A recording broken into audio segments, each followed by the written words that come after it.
Mrs. Shaheen. Mr. Sheehy. I'm assuming.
Ms. Slotkin.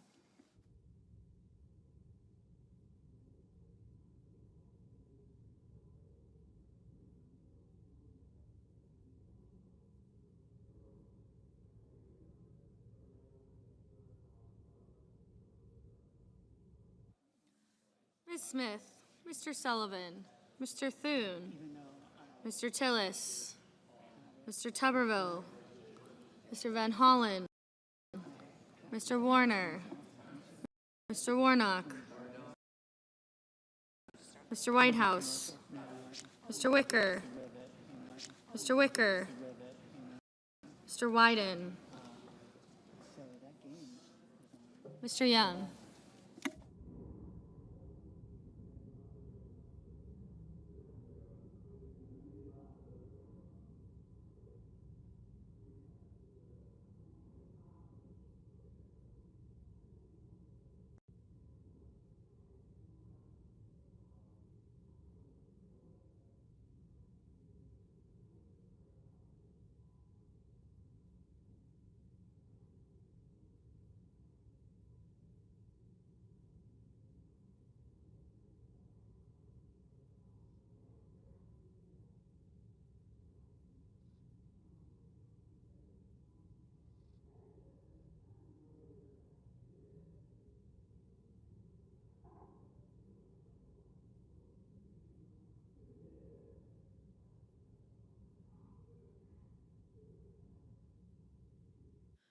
Senators voting in the affirmative: Cantwell, Hassan, Murray, Padilla, Peters, Rosen, Shaheen, Smith, and Whitehouse. Senators voting in the negative: Barrasso, Bozeman, Capito, Cornyn, Cotton, Fisher, Graham, Haggerty, Heidsmith, Kennedy, Lemus, Marino, Mullen, Murkowski, Paul. Schmidt. Mr. Schmidt. No.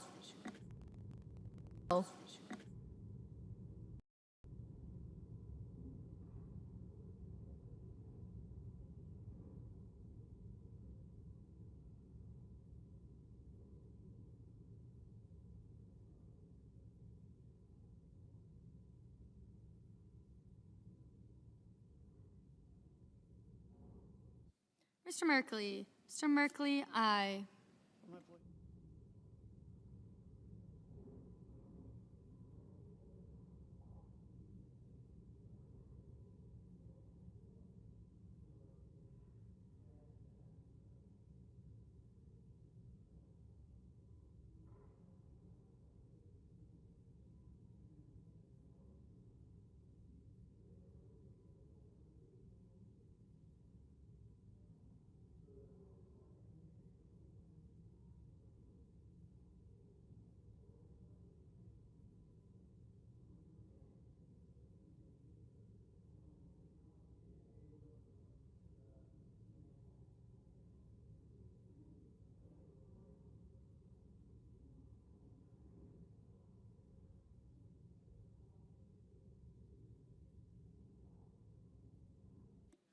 Mr. Sanders. Mr. Sanders, aye.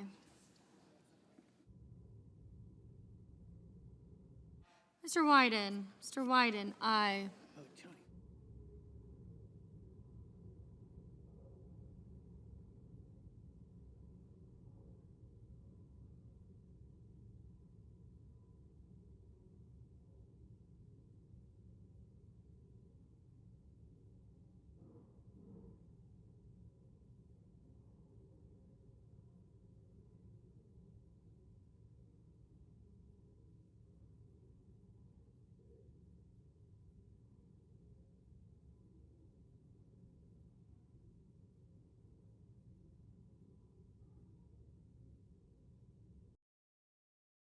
Mr. Langford, no.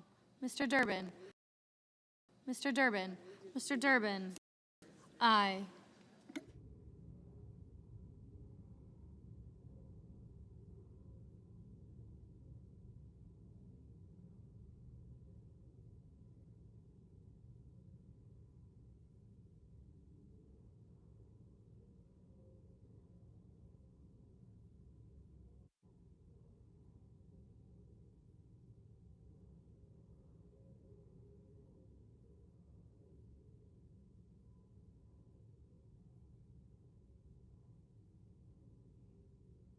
Mr. McCormick, Mr. McCormick, no.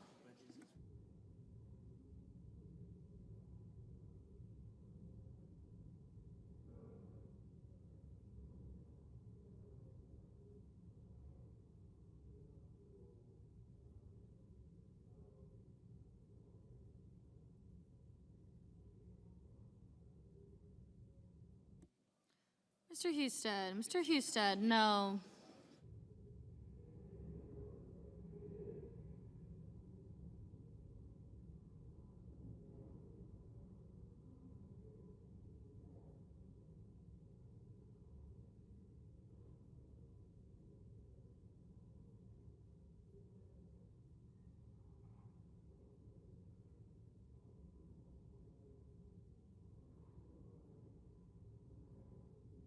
Mr. Ricketts, Mr. Mr. Curtis, Mr. Curtis, no.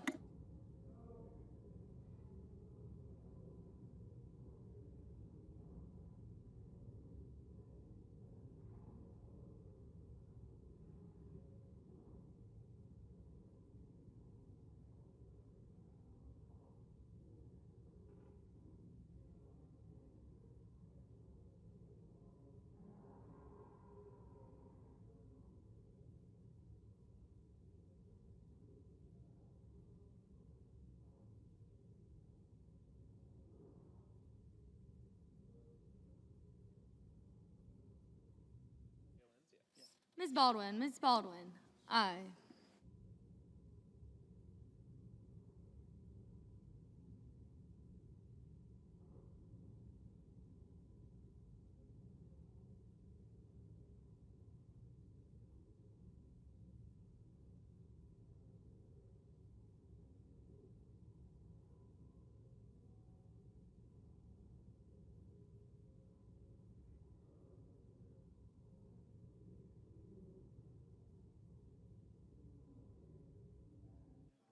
Mr. Tillis, no.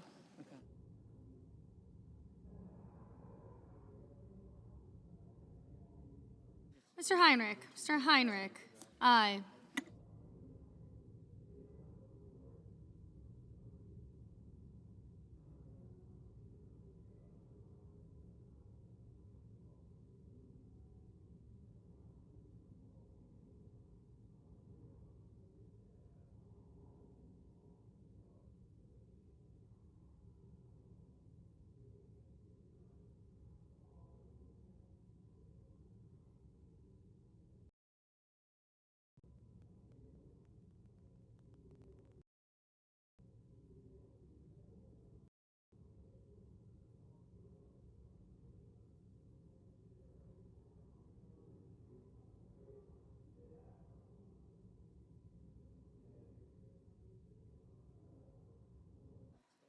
Mr. Rish, no.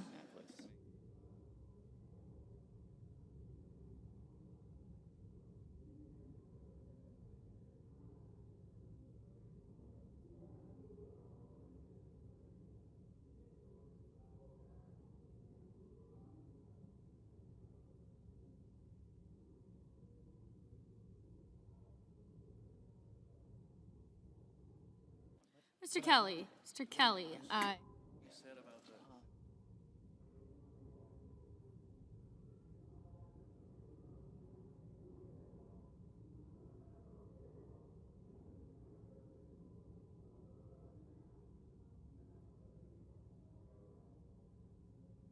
Mr. Warnock, aye.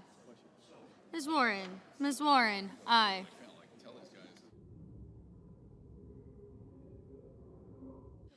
Mr. Wicker. Mr. Wicker, no. That was for you.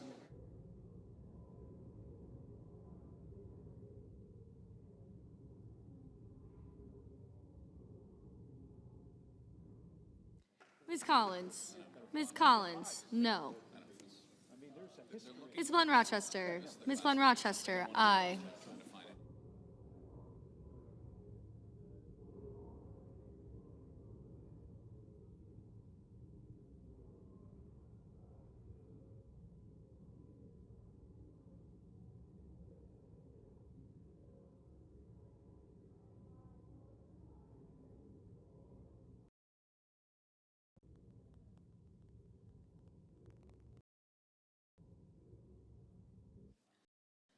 Mr. Murphy. Mr. Murphy, aye.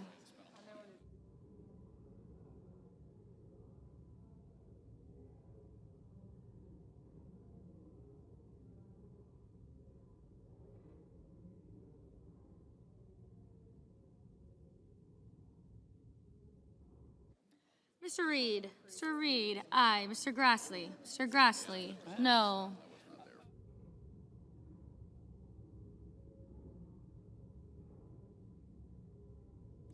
Mr. Lujan. Mr. Lujan, aye.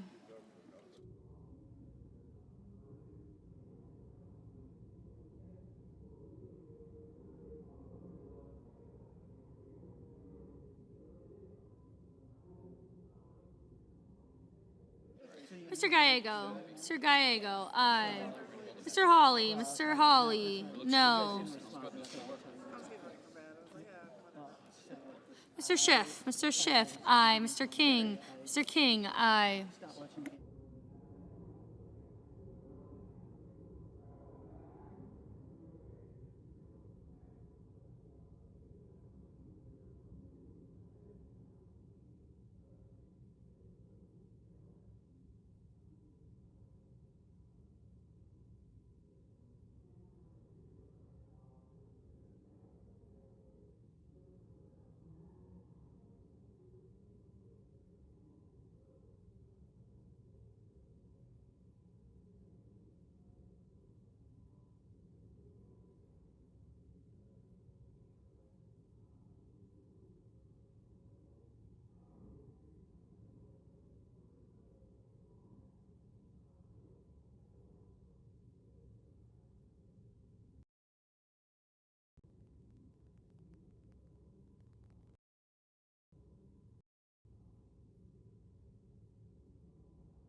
Mr. Rounds.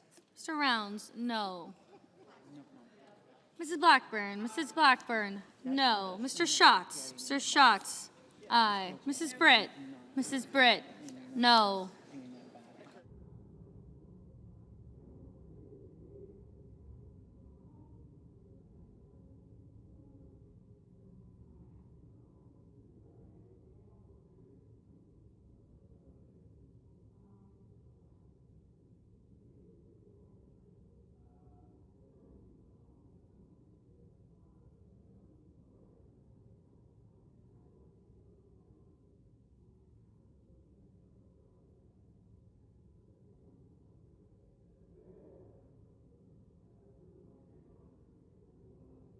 Mr. Kane. Mr. Kane, aye.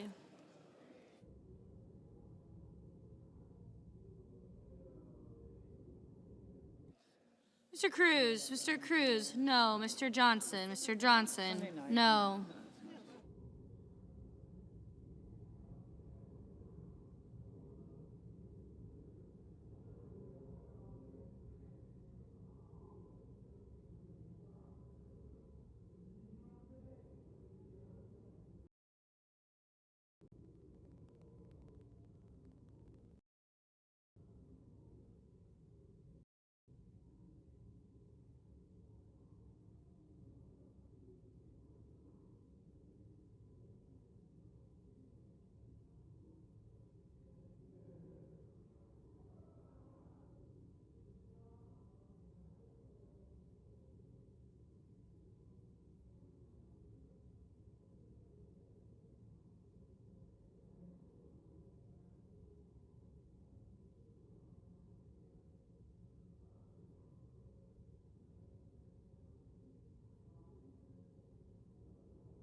Mr. Daines, Mr. Daines, no. Mr. Young, Mr. Young, no.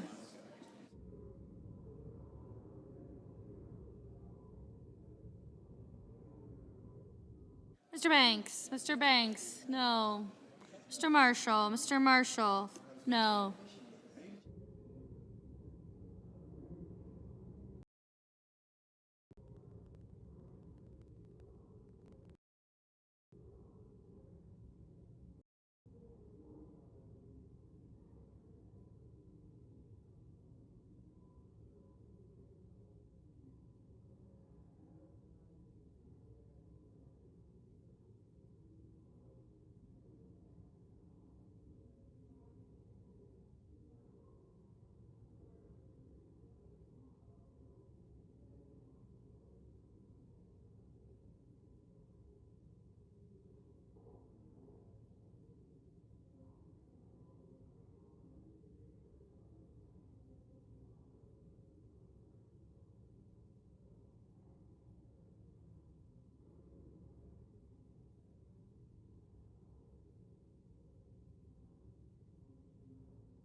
Ms. Cortez Masto, Ms. Cortez Masto, aye. Ms. Hirono, aye.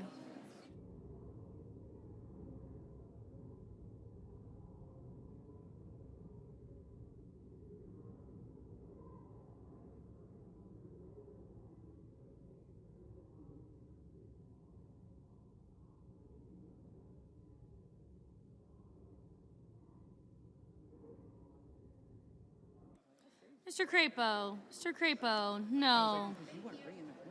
Mrs. Moody, no.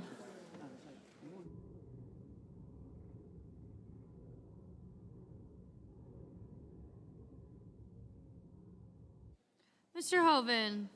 Hoven, no.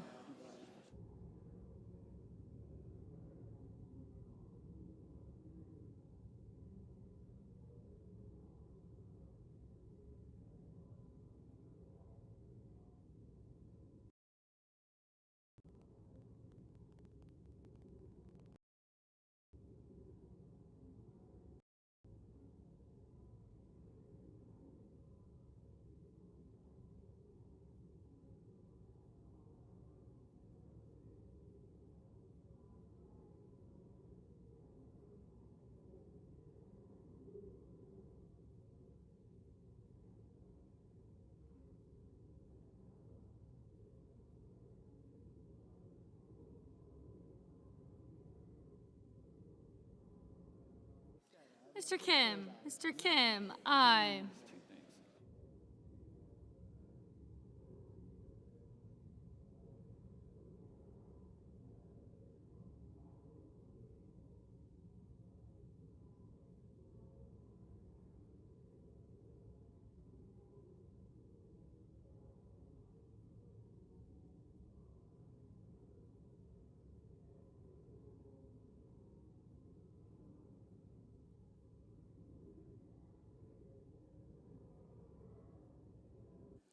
Mr. Warner, aye.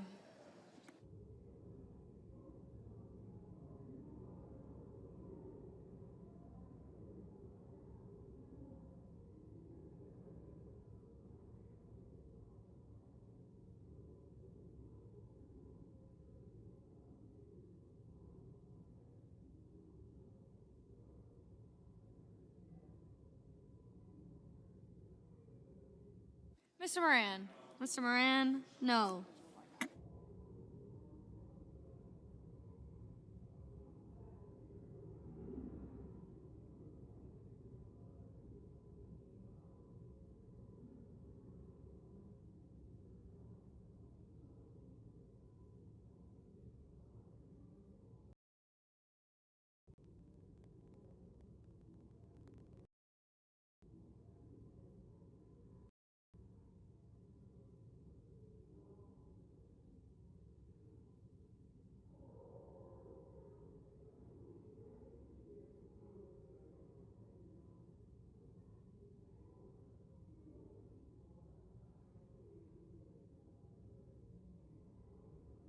Mr. Justice. Mr. Justice, no.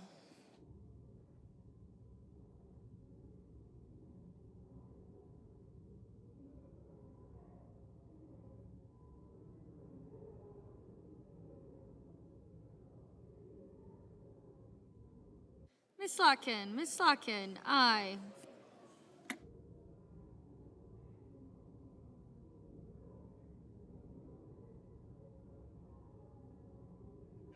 Mr. Lee, no. Mr. Fetterman, aye. Mr. Cassidy, no. Mr. Ossoff, aye. Mr. Hickenlooper, aye. Mr.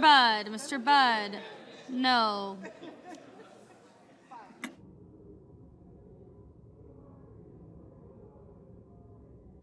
Mr. Scott of South Carolina, no.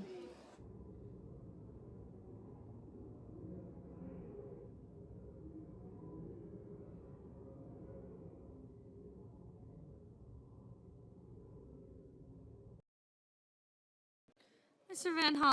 Van Hollen, aye. Van Hollen, aye.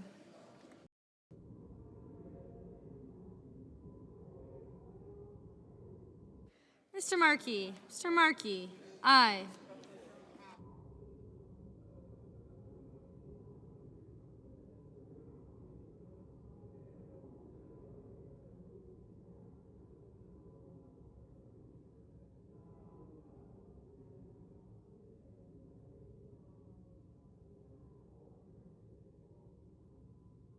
Mrs. Gillibrand, aye.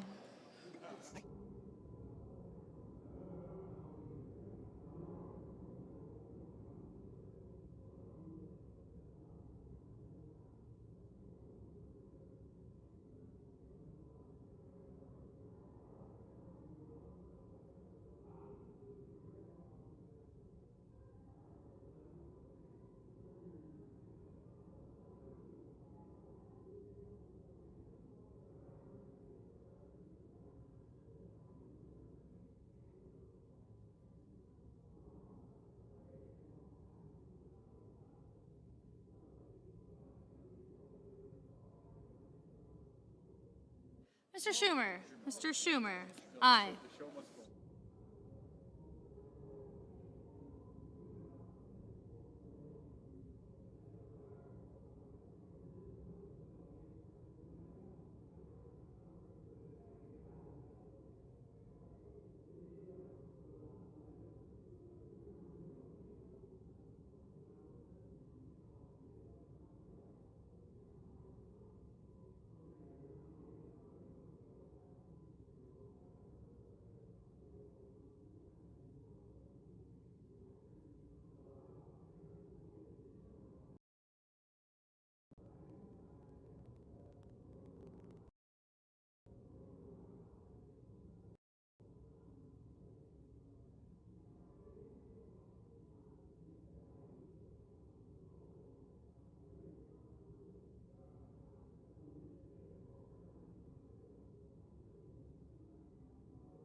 Mr. Thune, no.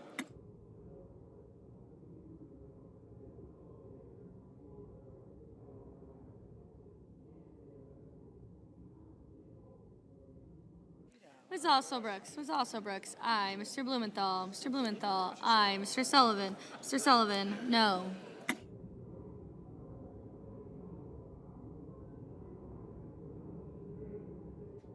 Mr. McConnell, no.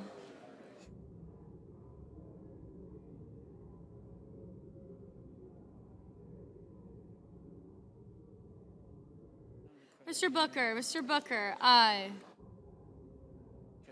Mr. Coons, aye. Drive it away. Ms. Klobuchar, aye.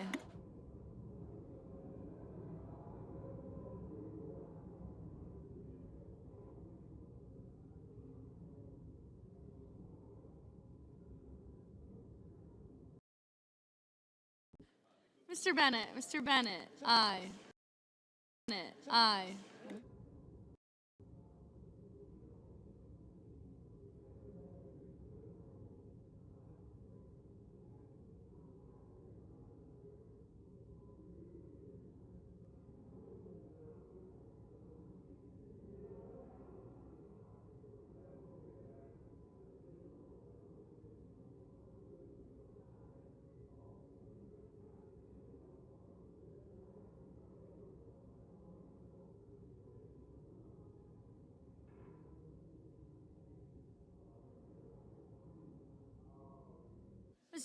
Ms. Duckworth, aye.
Ms. Ernst, no.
Mr. Welch, no.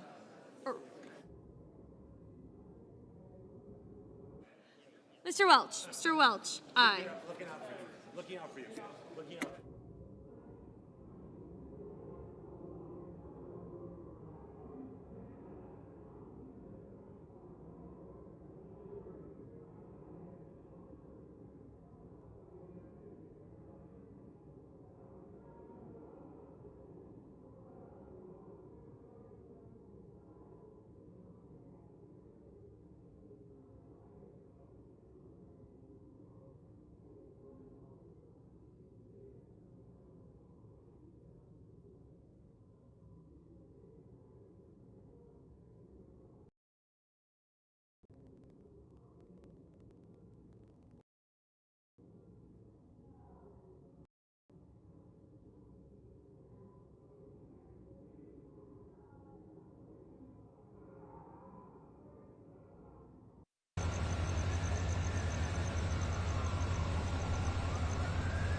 The yeas are 47. The nays are 53. 3/5 of the senators duly chosen and sworn not having voted in the affirmative. The motion is not agreed to.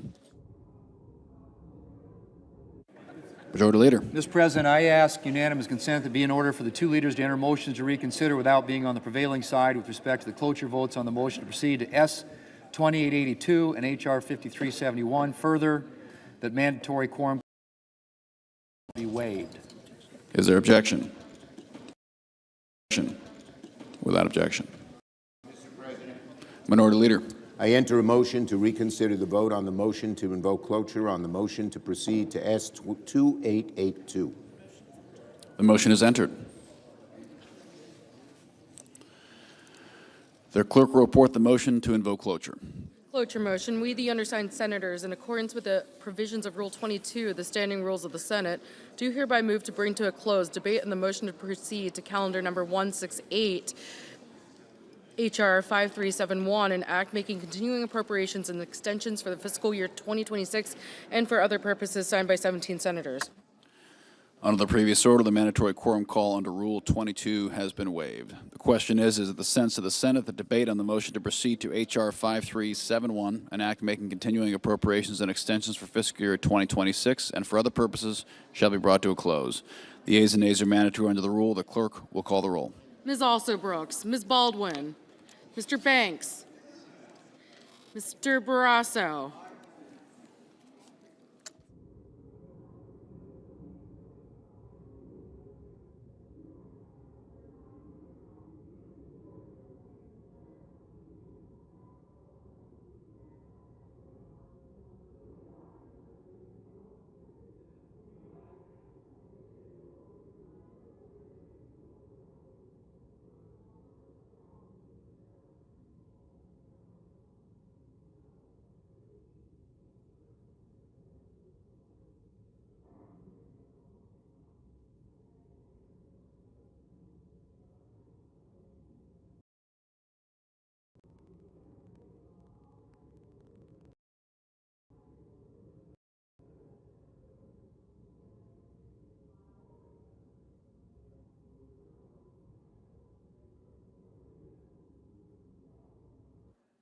Mr. Bennett, Mrs. Blackburn, Mr. Blumenthal,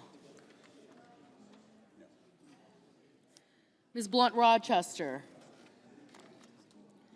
Mr. Booker, Mr. Bozeman, Mrs. Britt, Mr. Budd, Ms. Cantwell, Mrs. Capito, Mr. Cassidy, Ms. Collins,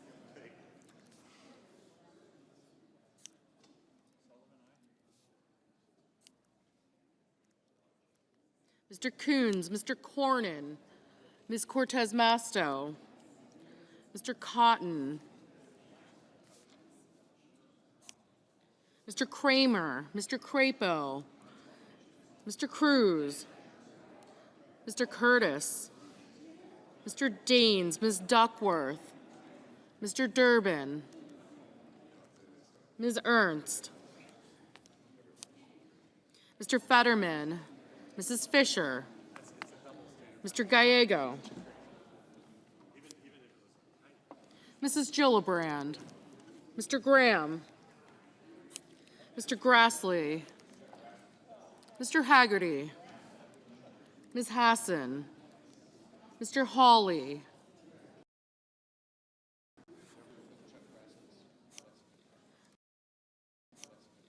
Ms. Hirono, Mr. Hoven,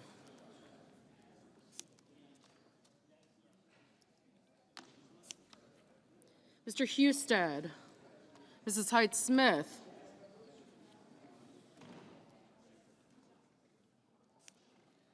Mr. Johnson, Mr. Justice, Mr. Kane, Mr. Kelly, Mr. Kennedy, Mr. Kim, Mr. King, Ms. Klobuchar, Mr. Langford, Mr. Lee, Mr. Lujan, Ms. Lummis, Mr. Markey, Mr. Marshall, Mr. McConnell, Mr. McCormick, Mr. Merkley, Mrs. Moody, Mr. Moran, Mr. Marino,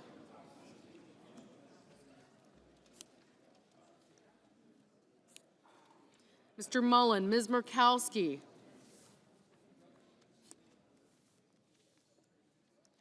Mr. Murphy, Mrs. Murray, Mr. Ossoff,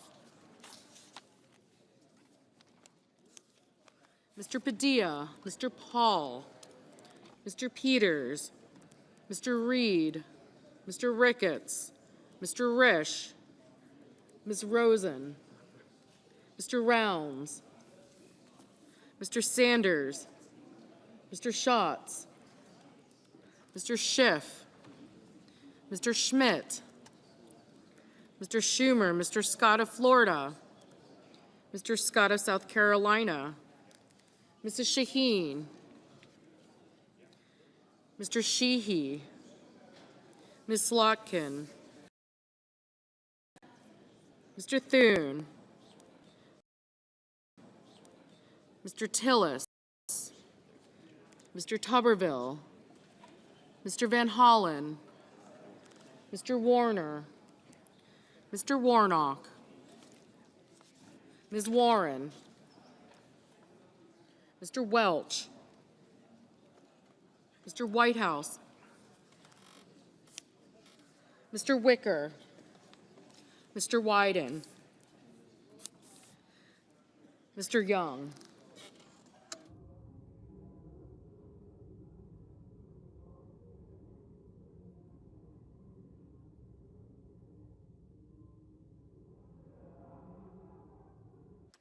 Senators voting in the affirmative: Barrasso, Britt, Budd, Cornyn, Cortez Masto, Cotton, Kramer, Daines, Ernst, Fetterman, Graham, Grassley, Johnson, Justice, Kennedy, King, Langford, Marshall, McConnell, Moody, Marino, Mullen, Scott of South Carolina, and Sullivan.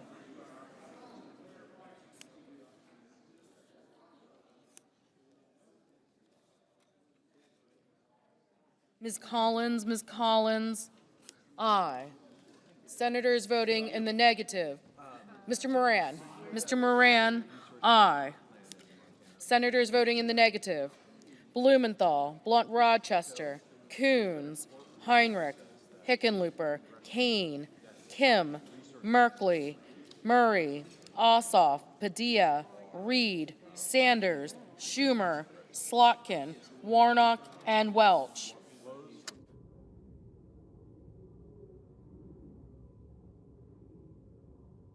Mr. Hawley, aye. Mrs. Shaheen, no.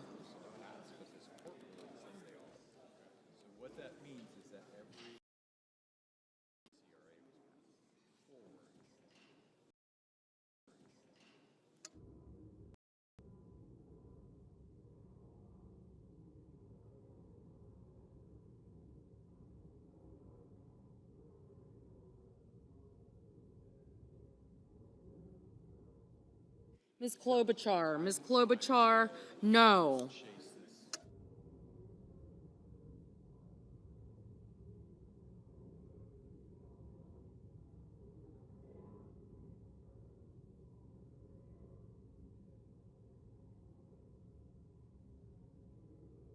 Ms. Murkowski, aye.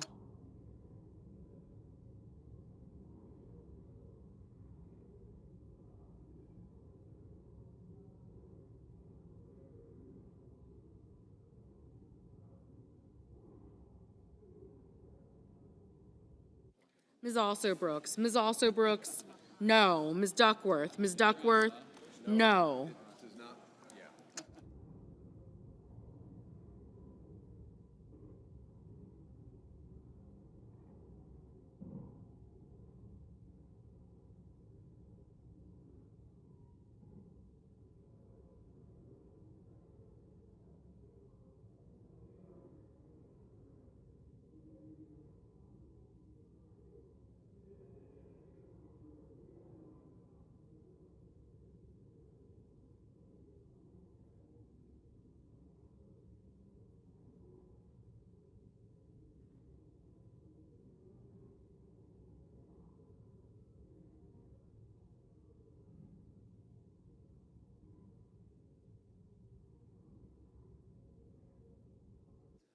Mr. Markey, Mr. Markey, no. Mr. Thune, aye.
Mr. Cassidy, aye.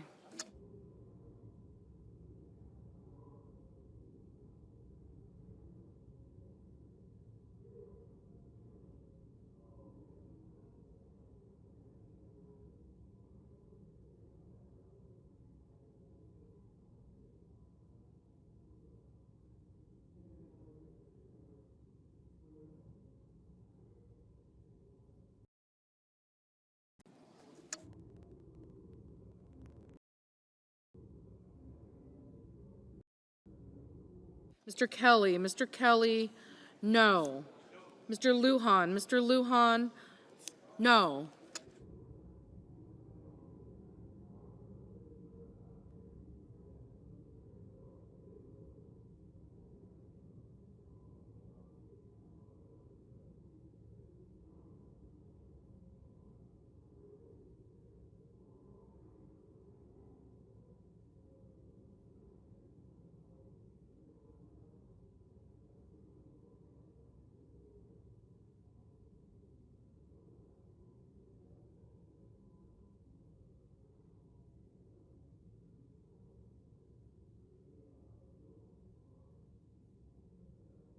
Ms. Hassan, no.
Mr. Peters, no.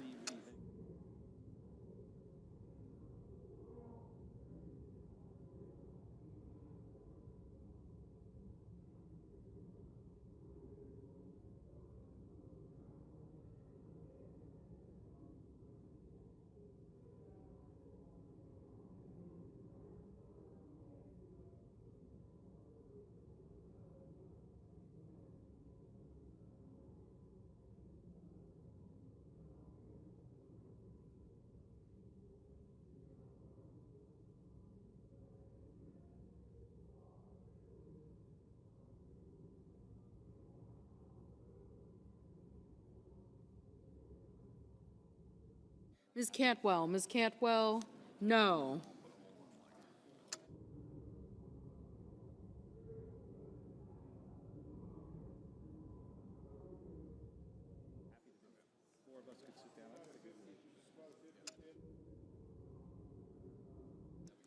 Mr. Hoven, Mr. Hoven, aye.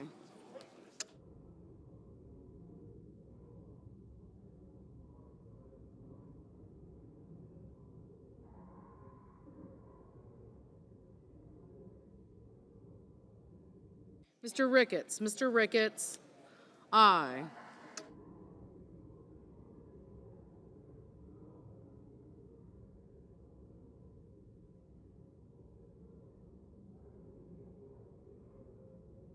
Mr. Sheehy, Mr. Sheehy, aye.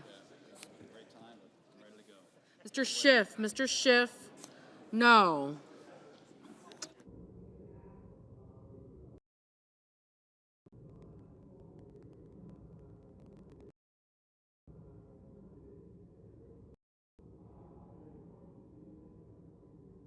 Mr. Lee, aye. Mr. Crapo, aye.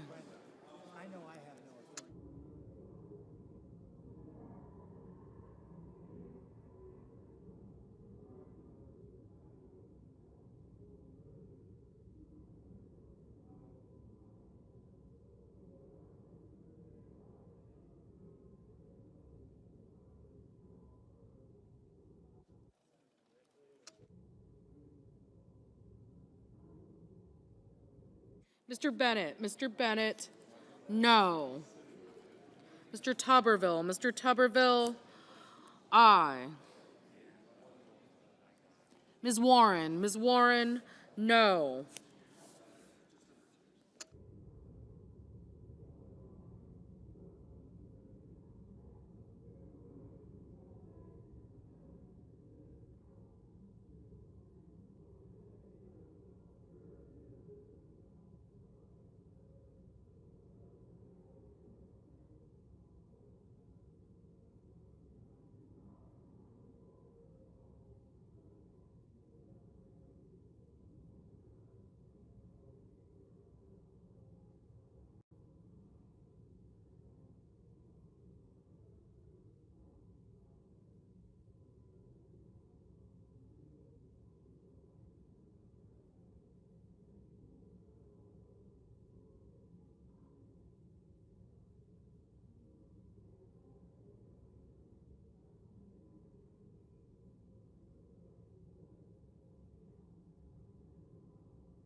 Mrs. Blackburn, aye. Mr. Bozeman, aye.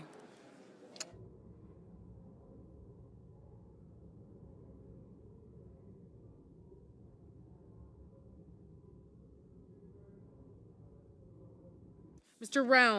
Rounds, aye.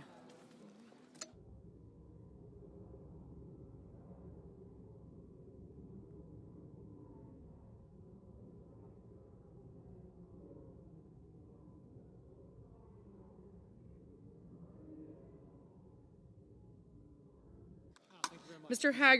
Haggerty, aye. Ms. Baldwin, no.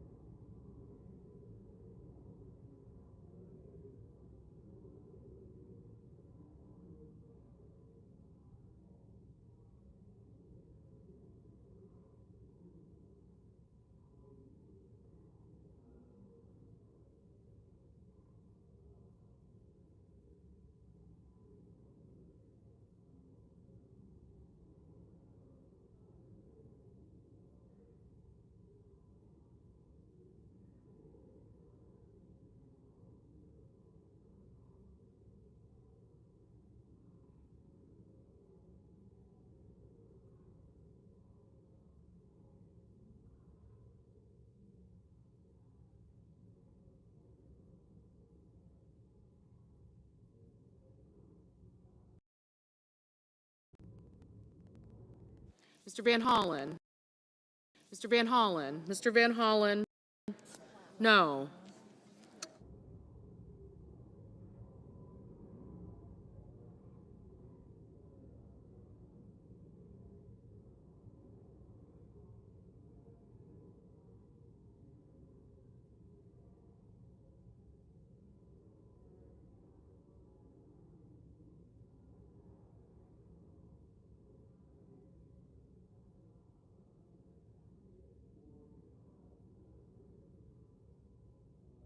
Ms. Rosen. Ms. Rosen. No.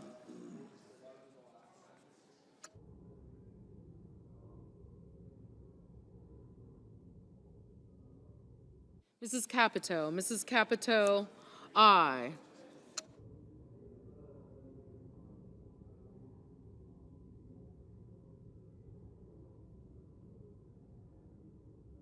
Mr. Husted. Mr. Husted.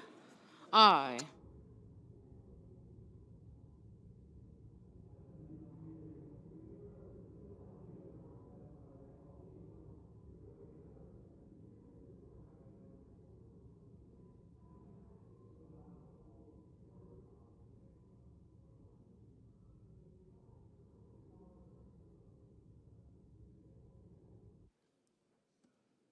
Mr. Banks. Mr. Banks.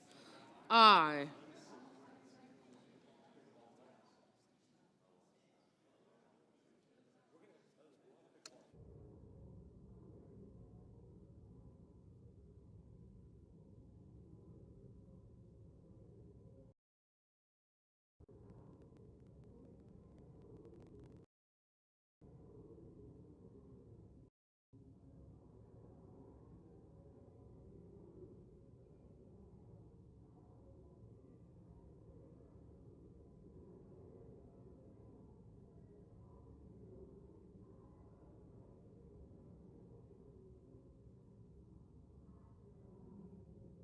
Mr. Wyden. Mr. Wyden. No.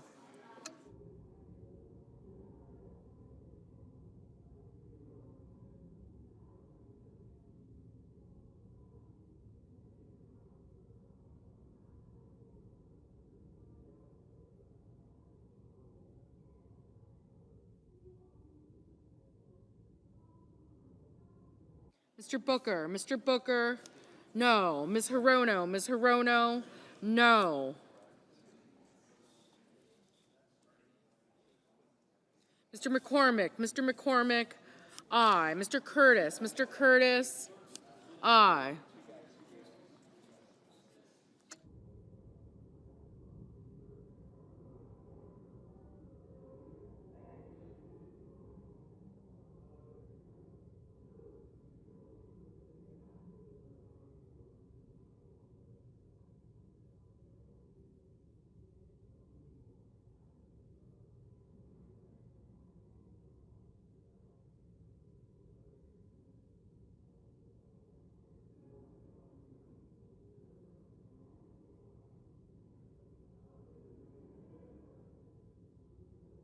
Mr. Murphy. Mr. Murphy. No.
Mrs. Fisher. Mrs. Fisher. Aye.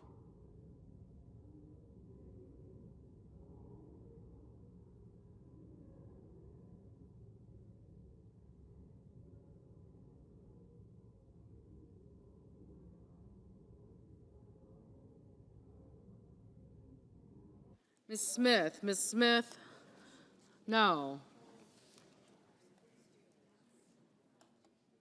Mr. Schmidt, Mr. Schmidt, aye.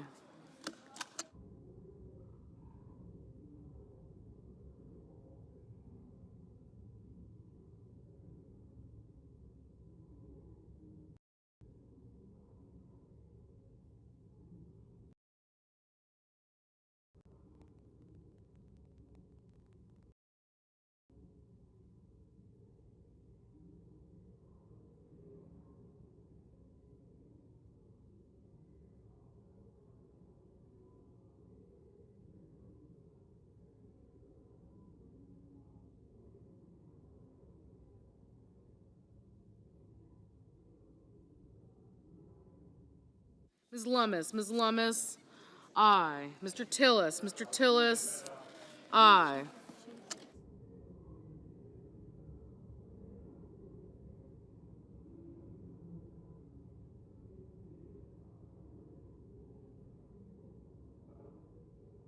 Mr. Gallego, no.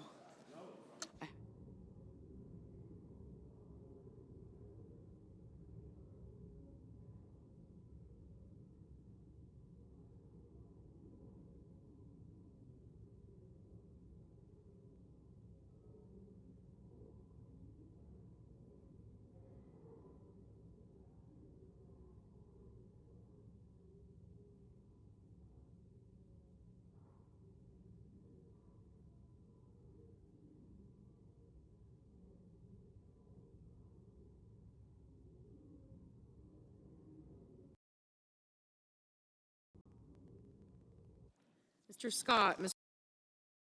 Scott, Mr. Scott of Florida, aye.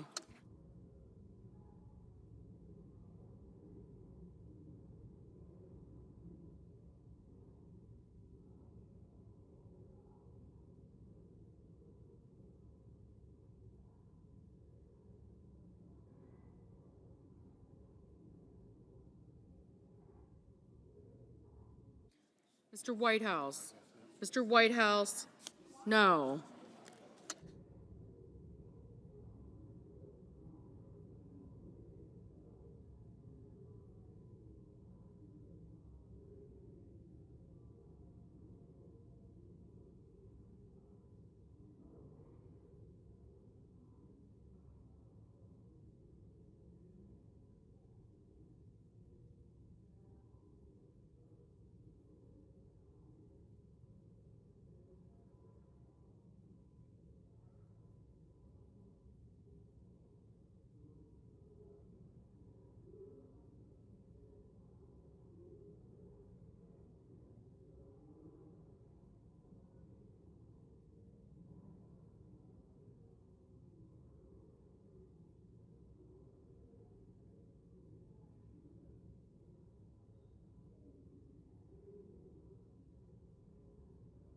Mr. Risch, aye.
Mr. Paul, no.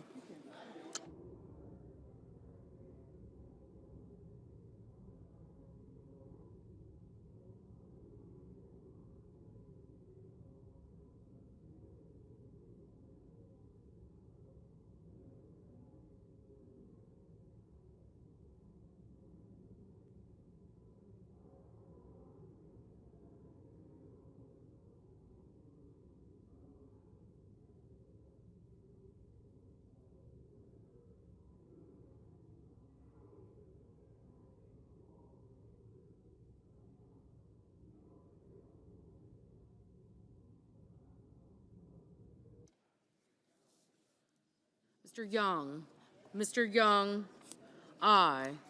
Mr. Warner, no.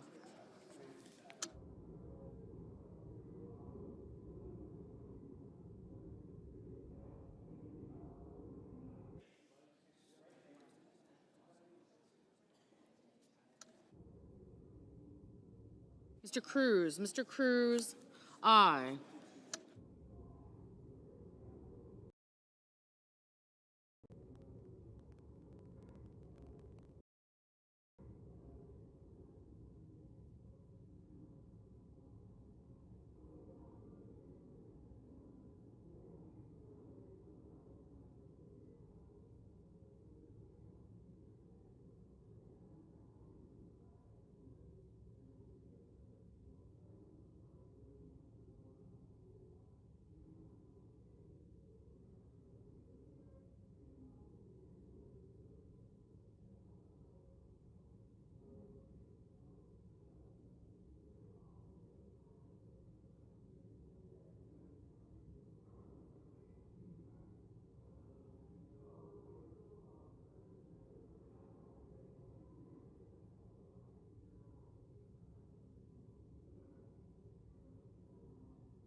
Mr. Wicker, aye.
Mrs. Hyde Smith, aye.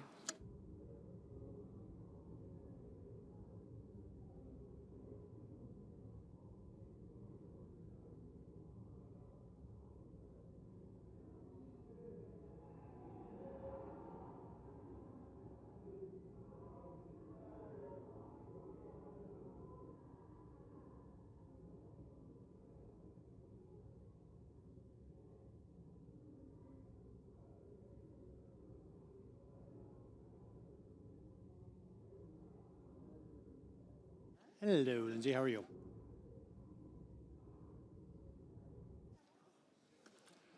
On this vote, the yeas are 55 and the nays are 45. 3/5 of the Senate duly chosen and sworn not having voted in the affirmation. The motion is not agreed to. Mr. President, Majority Leader. I enter a motion to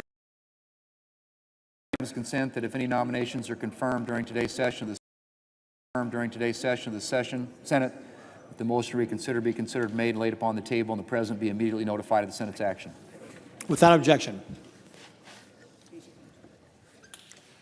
The clerk will report the motion to invoke cloture. Cloture motion. We, the undersigned senators, in accordance with the provisions of Rule 22 of the Standing Rules of the Senate, do hereby move to bring to a close debate on the nomination of Hung Kao of Virginia to be Undersecretary of the Navy, signed by 17 senators.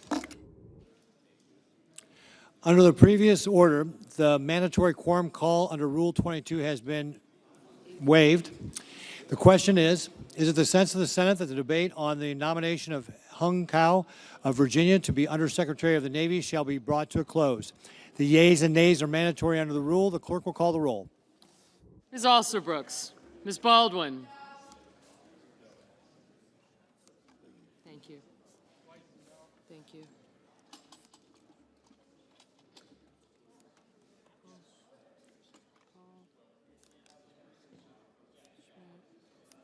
I got you. I got you. Mr. Banks. I got you. Thank you.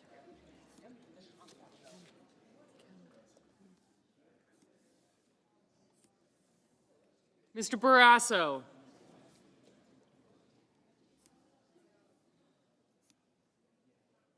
Thank you. I got Scott. I got him. Thank you. Yeah, he didn't see me. Mr. Bennett, Mrs. Blackburn. Mr. Blumenthal. Ms. Blunt Rochester. Mr. Booker. Mr. Bozeman. I got him. Yeah,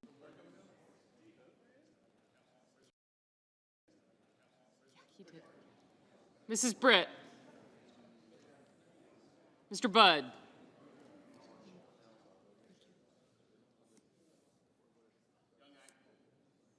Thank you.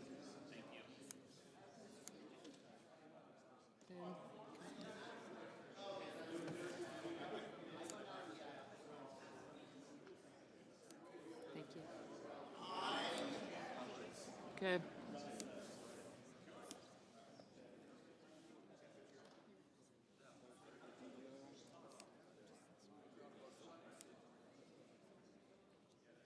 Mr. Budd. Ms. Cantwell. Mrs. Capito. Okay. Mr. Cassidy. Thanks. Ms. Collins. Mr. Coons.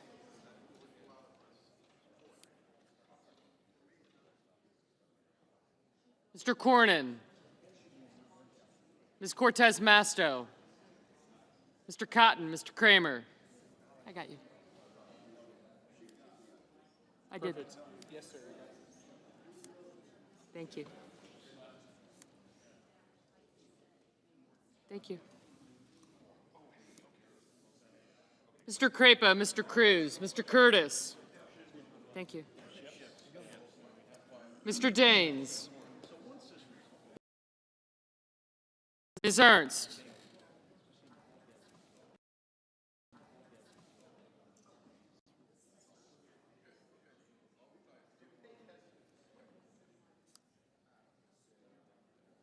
Mr. Fetterman.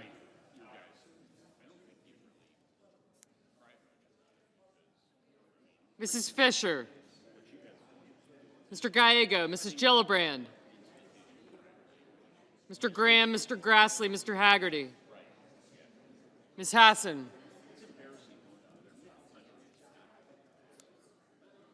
Mr. Hawley, Mr. Heinrich. Mr. Hickenlooper. Ms. Hirono. Mr. Hoven. Mr. Husted, Mrs. Hyde-Smith. Mr. Johnson. Mr. Justice. Mr. Kane. Mr. Kelly. Mr. Kennedy. Mr. Kim. Mr. King. Ms. Klobuchar. Mr. Langford. Mr. Lee.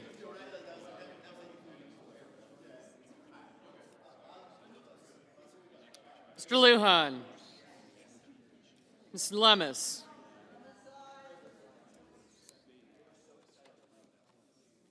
Mr. Markey. Mr. Marshall. Mr. McConnell. Mr. McCormick. Mr. Merkley. Mrs. Moody.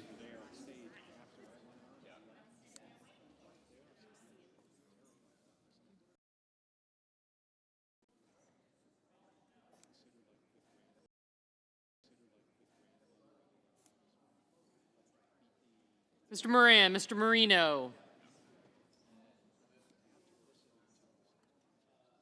Mr. Mullen. Ms. Murkowski.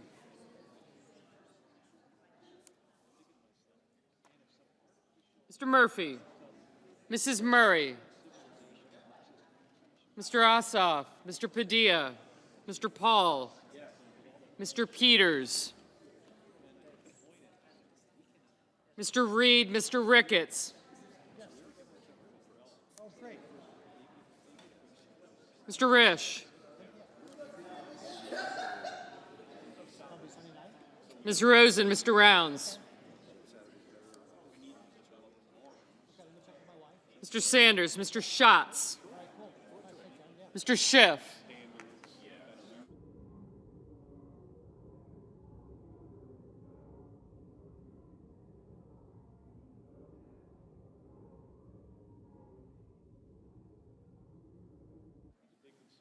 Mr. Schmidt. Mr. Schumer. Mr. Scott of Florida. Mr. Scott of South Carolina. Mrs. Shaheen. Mr. Sheehy.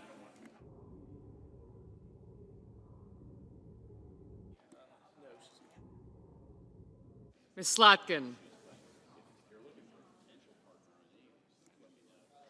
Ms. Smith. Mr. Sullivan. Mr. Thune, Mr. Tillis, Mr. Tuberville. Mr. Van Hollen. Mr. Warner. Mr. Warnock. Ms. Warren. Mr. Welch. Mr. Whitehouse. Mr. Wicker. Mr. Wyden. Yep. Mr. Young.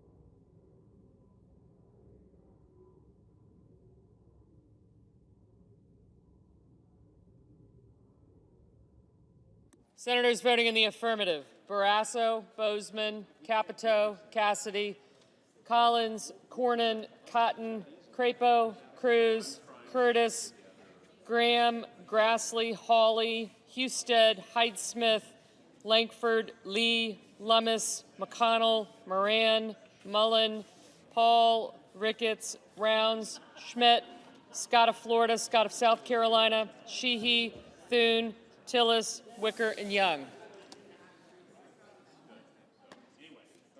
Mrs. Fisher, aye.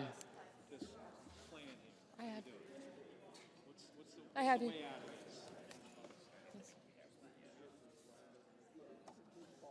Senators voting in the negative: Baldwin, Bennett, Blumenthal, Blunt Rochester, Cantwell, Duckworth, Durbin, Fetterman, Gallego, Gillibrand, Hassan, Heinrich, Hickenlooper, Hirono, Kane, Kim, King, Lujan, Merkley, Murkowski, Murray, Padilla, Peters, Reed, Rosen, Schiff, Slotkin, Warner, Warnock, Welch, Whitehouse, and Wyden.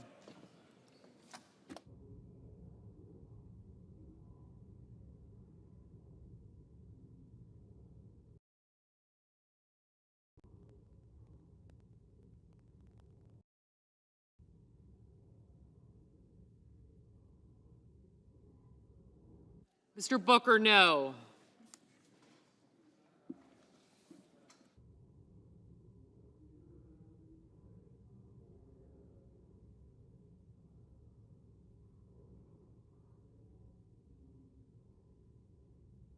Ms. Smith? No.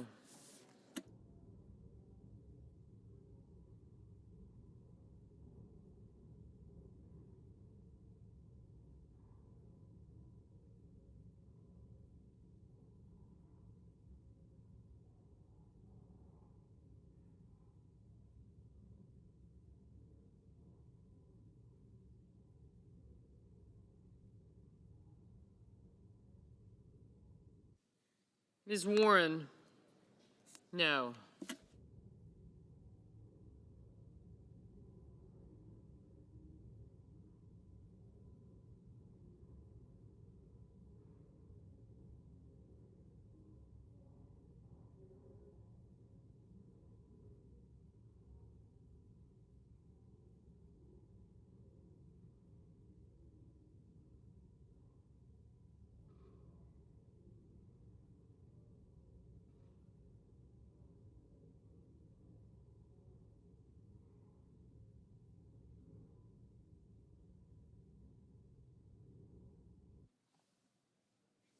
Mr. Marshall? Aye.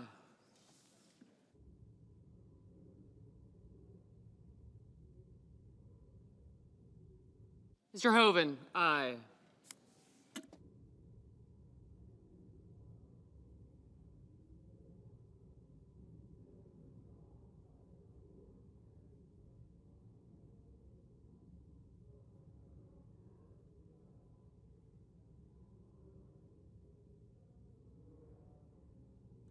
Mr. Sullivan? Aye.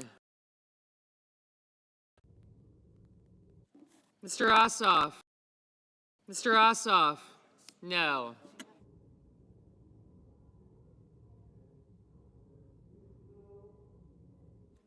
Mr. Banks? Aye. Mr. Schatz? No. Ms. Also Brooks? No.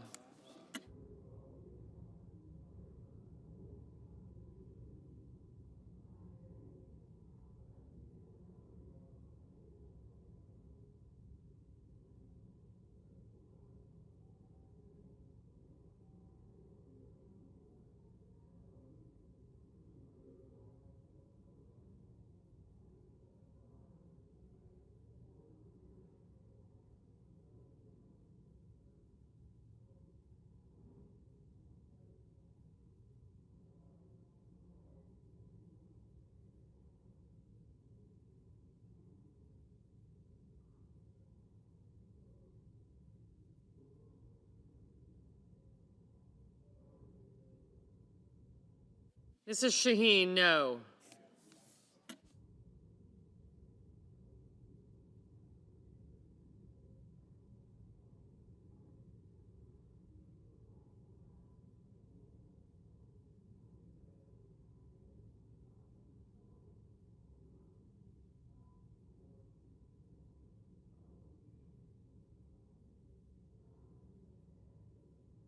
Mr. Kelly? No.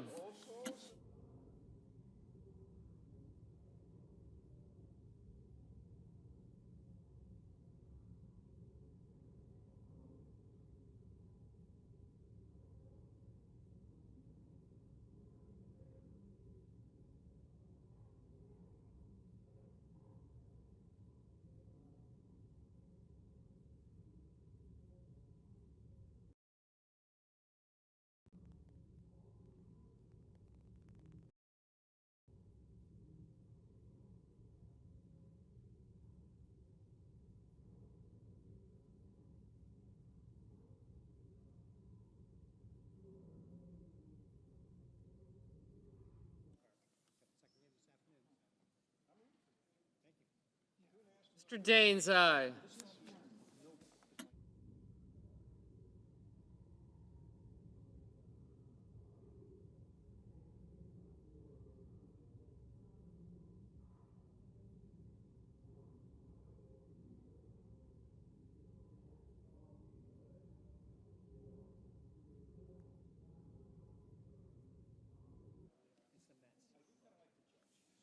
Mr. Markey?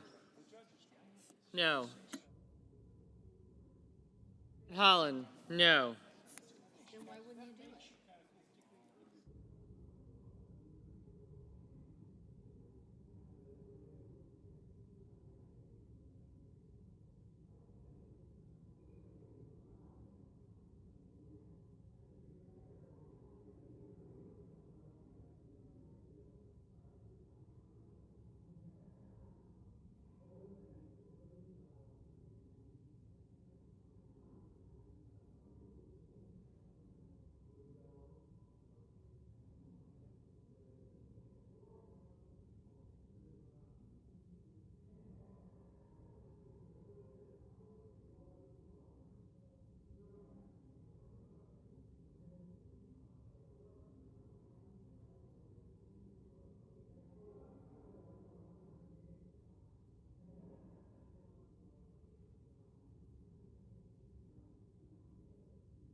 Ms. Cortez Masto, no.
Ms. Ernst, aye.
Mr. Budd, aye.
Mr. McCormick, aye.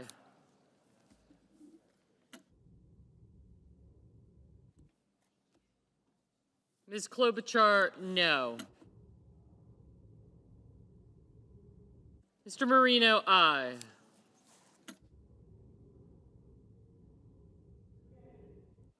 Mr. Kennedy, aye.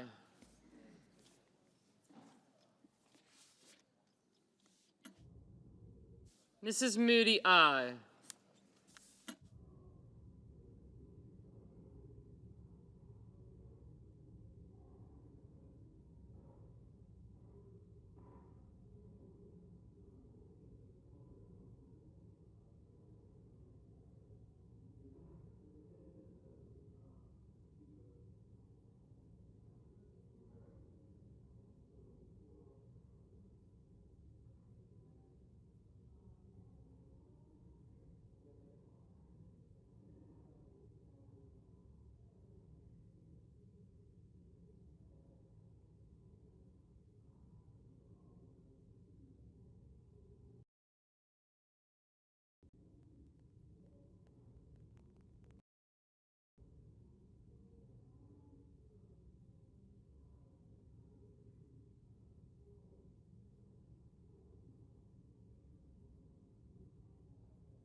Mrs. Britt, aye. Mrs. Blackburn, aye.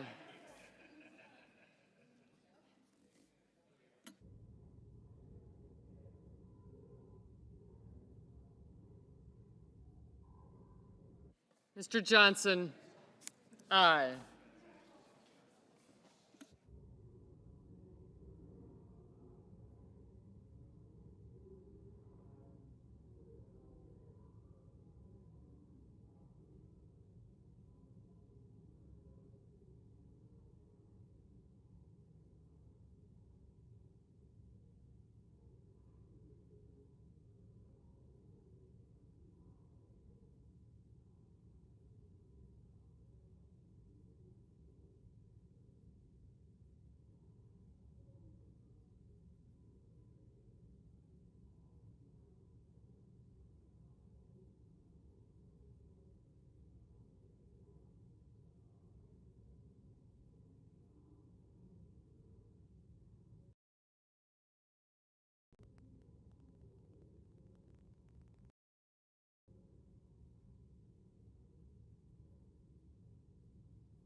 Mr. Kramer, aye.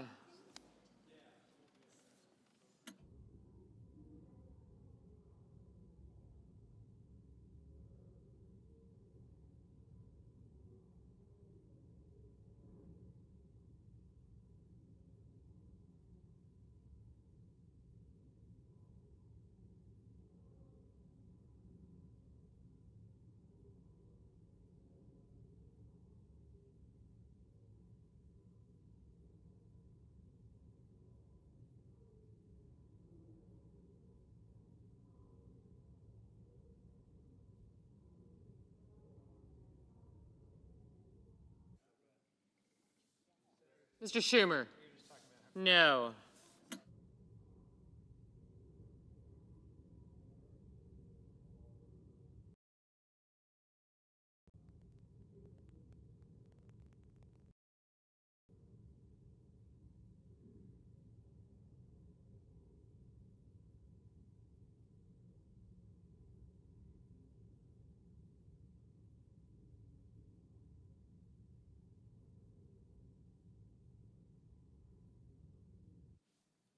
Mr. Murphy, no.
Mr. Haggerty, aye.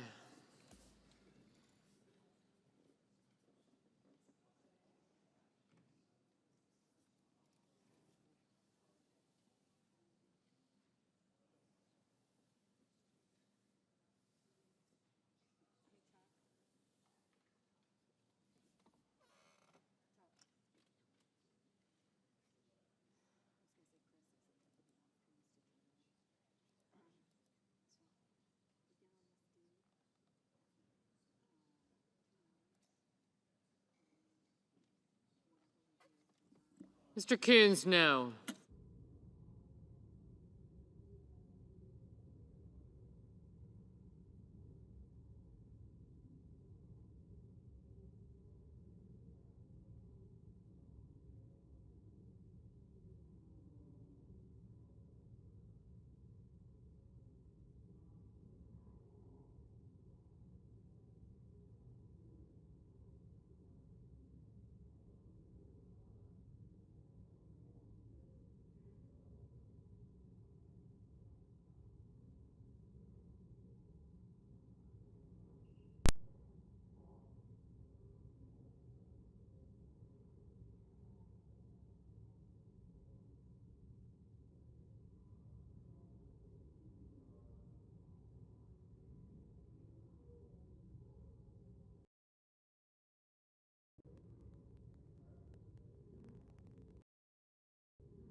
Mr. Justice, aye.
Mr. Tuberville, aye.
Mr. Risch, aye.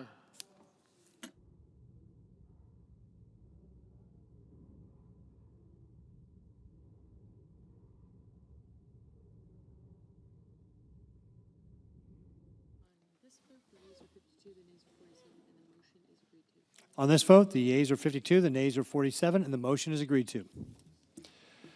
Cloture having been invoked, the Senate will proceed to executive session to consider the following nomination, which the clerk will report. Cloture, oops. Nomination, Department of Defense, Hung Kao of Virginia, to be Undersecretary of the Navy. Okay. Now we got a 2-hour clock.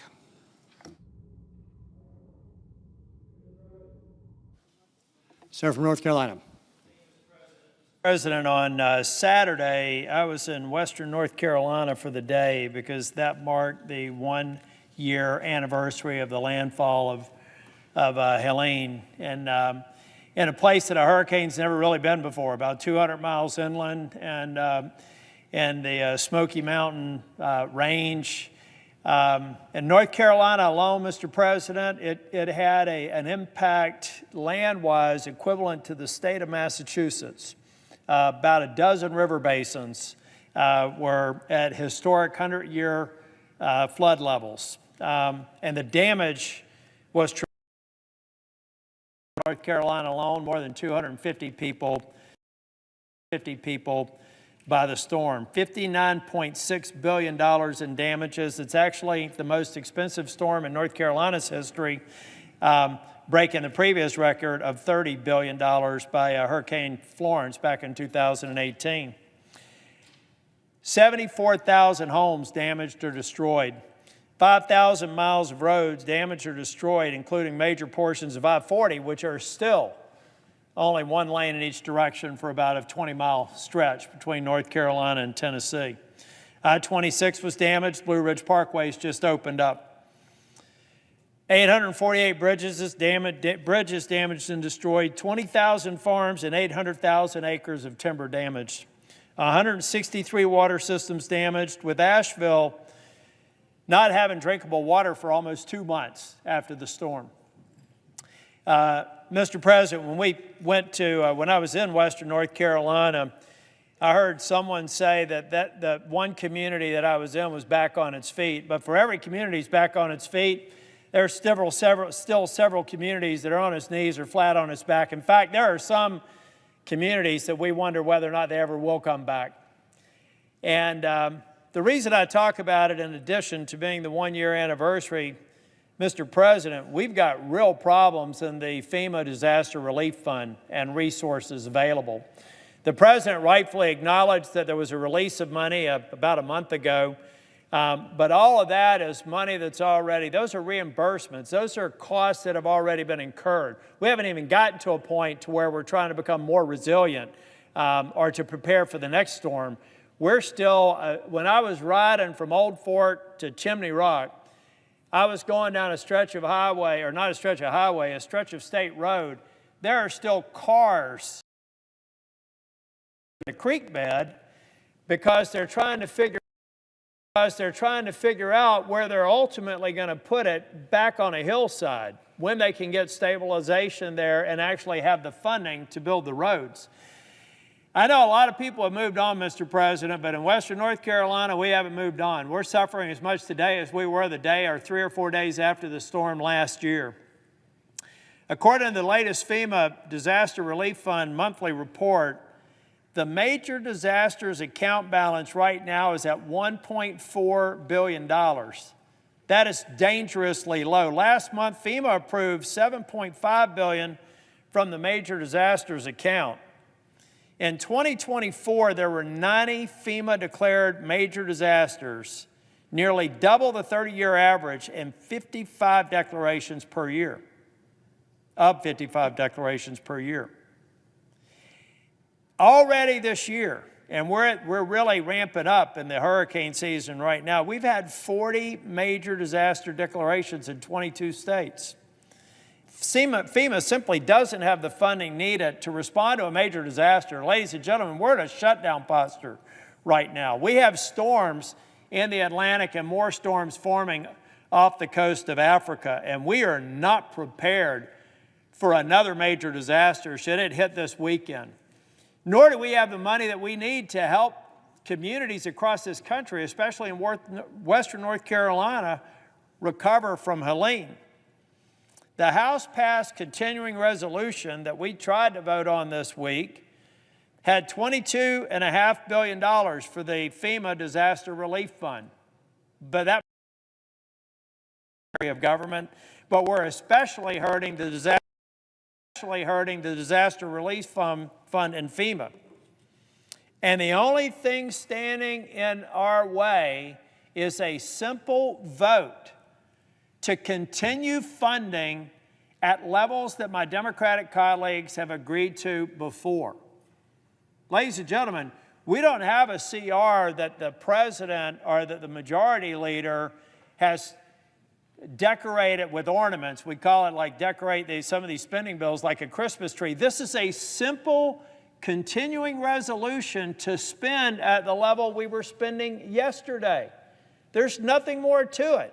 There's money in here to help with disaster relief, but there's nothing more.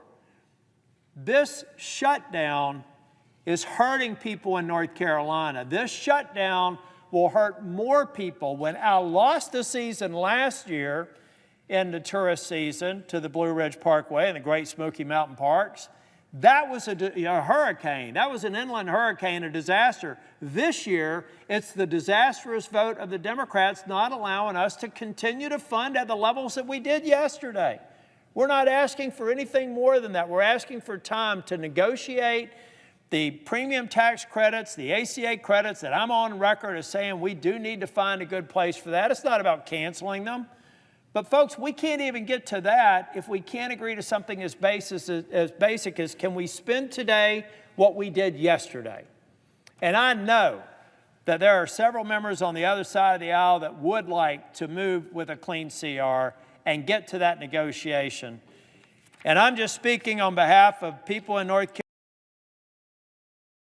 I hope that we can get back to funding.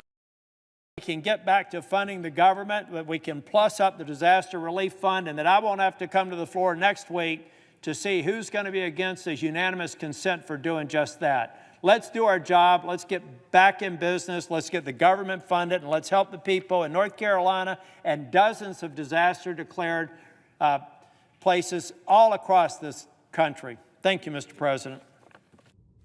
President.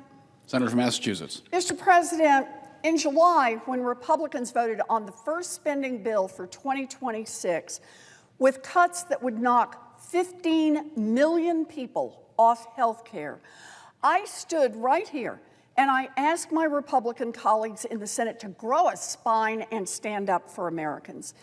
We are here today because the Republicans refused. Instead, Republicans bowed down to Trump, and now people all across this country will suffer. Let's be clear. Republicans shut down the government because they rather make health care more expensive than keep the government running. That is literally where we are right now. Republicans control the House, Republicans control the Senate, Republicans control the White House. They are in power. It is their job to keep the government running for the American people, and they have failed. Donald Trump and the Republicans own this shutdown. And don't take it from me. Listen to Donald J. Trump. In 2013, Trump himself said about a potential government shutdown, quote, "If there is a shutdown, I think it would be a tremendously negative mark on the President of the United States. He's the one that has to get people together." That's Donald J. Quote, "The president has to lead. You have to get people in a room, and you have to just make deals for the good of the country." Donald Trump today should listen to Donald Trump from yesterday. Instead, Trump, Mr. Art of the Deal, hasn't been able to cut a deal for the most basic government functions. Wow. As Trump said, that is a tremendously negative mark on the President of the United States. Let me say it again. Democrats are fighting to roll back the Republican cuts that will take away health care from millions of people and raise health insurance premiums for millions more. That's it. That's what we're asking for. We have been asking for months to negotiate over this, and the Republicans have said no. What are they doing right now? Are they making counteroffers? Are they saying we could go this far but not this far? Nope. They are simply saying no. So now, when a family is forced to the brink of bankruptcy from one bad medical diagnosis, Trump and the Republicans own it. Republicans insist that those health care cuts go through. When community hospitals have to shut down, Trump and Republicans own it. When kids with cancer can't get treatment because potentially life-saving research grants come to a screeching halt, Trump and Republicans own it. When insurance premiums skyrocket, Trump and Republicans own it. Healthcare in America was already broken, but Trump and Republicans are making it much more, giving birth and neighbors who need wheelchairs and home health aides, and they handed it over to giant corporations and billionaire CEOs. Democrats believe that no one should go bankrupt because they got sick and needed to see a doctor. So Democrats are here to say, we are willing to fight for families who need health care. If Congress is going to pass a budget for the United States government, then Democrats want saving health care for millions of Americans just to be part of that deal. Democrats have made that clear, and Republicans have refused even to talk about it. Trump is already doing his best to shut down government, or at least to shut down the parts of government that he doesn't like. Since day one, Trump has been trying to illegally wipe away millions of dollars for programs that Congress already agreed to fund. Trump and his buddy Elon Musk have fired tens of thousands of federal workers. Trump is declaring American cities as war zones and sending troops to invade communities. Trump is playing king time and time again, and Republicans in Congress are bowing down and letting him do it. While all of that is going on, Republicans in Congress want Democrats just to sign a blank check and hand it over to Trump and let him continue to shut down whatever he doesn't like and to destroy our democracy. They want us to agree to a budget knowing full well that Trump will then turn around tomorrow and delete this part like he has already done. Why would we play along with that farce?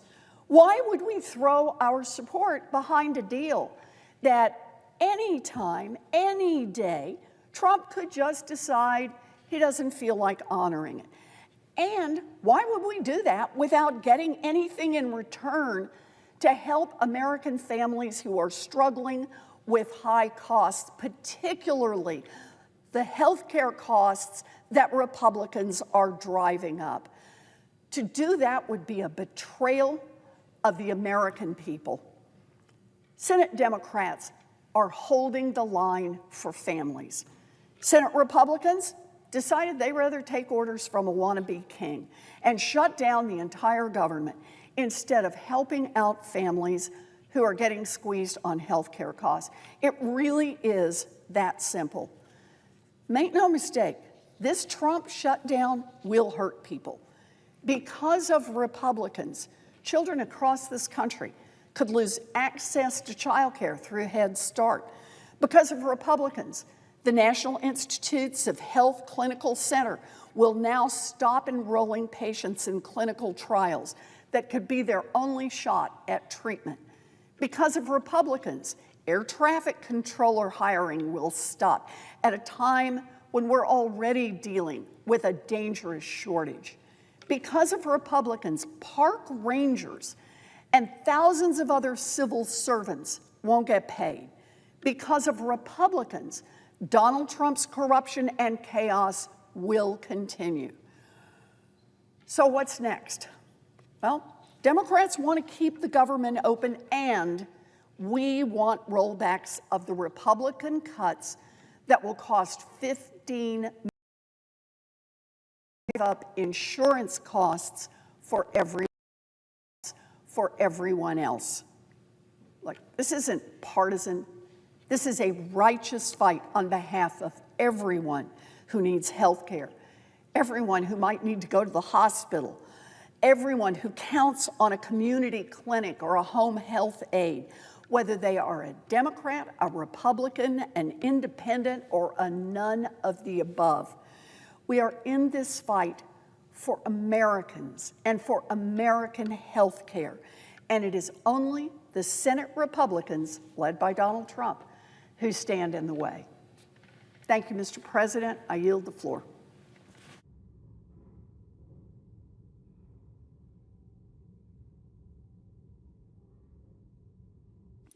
Mr. President. Senator of West Virginia. Mr. President, as I was sitting and listening, I feel like I'm living in an alternative universe here sometimes, and I'm sure the American people feel this way. Are people being hurt today? You're daggone right they are. They're being hurt because Senator Schumer and his following will not quite simply reopen the government so we can begin negotiations on some of the issues that are a part of this disagreement. So I'm a senior member of the Appropriations Committee, and one of my most important responsibility is to make sure that the government stays open and working for the people that we represent. That's why I'm so deeply disappointed to be standing here today in the midst of a totally avoidable government shutdown, all because the Senate Democrats refused to join us as Republicans. Nonpartisan continuing resolution. And we've seen Leader Thune pick it up in his hands. Very simple. Let's just keep the government open until November the 21st, discuss these issues, finish the appropriations process, and move on. But let me be clear what that short-term continuing resolution was designed to do. It is not a gimmick. It is not a gimmick. It's the same legislation that the Senate Democrat leader brought before this body 13 times and had it passed. It's not a partisan maneuver. It's a straightforward measure to keep critical services in operation while giving Congress the time that we need to finish our work on appropriations through regular order the way that we used to do it. And some of our Democrat colleagues have agreed with us in the last several votes. So bottom line, we don't have to be where we are. And we really shouldn't be here because this position is untenable. We have a path forward. It's so easy. It's so easy. When people are watching this, they're hearing us try to, blame one person or the other. The easy thing is turn around and vote to reopen the government, and we can begin to have our conversations. We have a path forward. It requires the Democrats to come to their senses, quite frankly, and vote for this reasonable measure. The Senate has already passed 3 appropriations bills, which is 3 more than we passed under their leadership last year. And we have 5 more that have received heavy bipartisan support in committee. CJS, Defense, Interior, Labor H, which I chair, and THUD, which is the Transportation, Housing, and Urban Development Bill. That's progress, that's responsibility, that's what we're here for, that's us doing our job.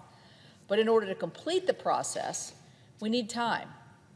And the continuing resolution is that bridge of time to keep the government open while we finish our work. So unfortunately, the Democrats have chosen a different path. They have chosen to shut down the government. That's where we are today. The government is shut down. They made a political calculation, all based on politics, appeasing their far-left base instead of doing the right thing for the American people. And unfortunately, hardworking families all across this country who rely on critical government services are the ones who are suffering. Government shutdowns have real consequences. In West Virginia, our businesses and our federal workers face uncertainty about their pay. Families who rely on essential benefits are put in limbo. It's scary for people. Some people with children with disabilities or folks that rely on services daily are concerned about where this is going to lead. Small businesses are waiting on federal permits on loans. They're going to have to wait longer. And while so many others are told yet again, as we see, the politics of Washington is coming before the people. My state of West Virginia has the third largest amount of federal employees. We're situated quite close to the District of Columbia. So all of those public service,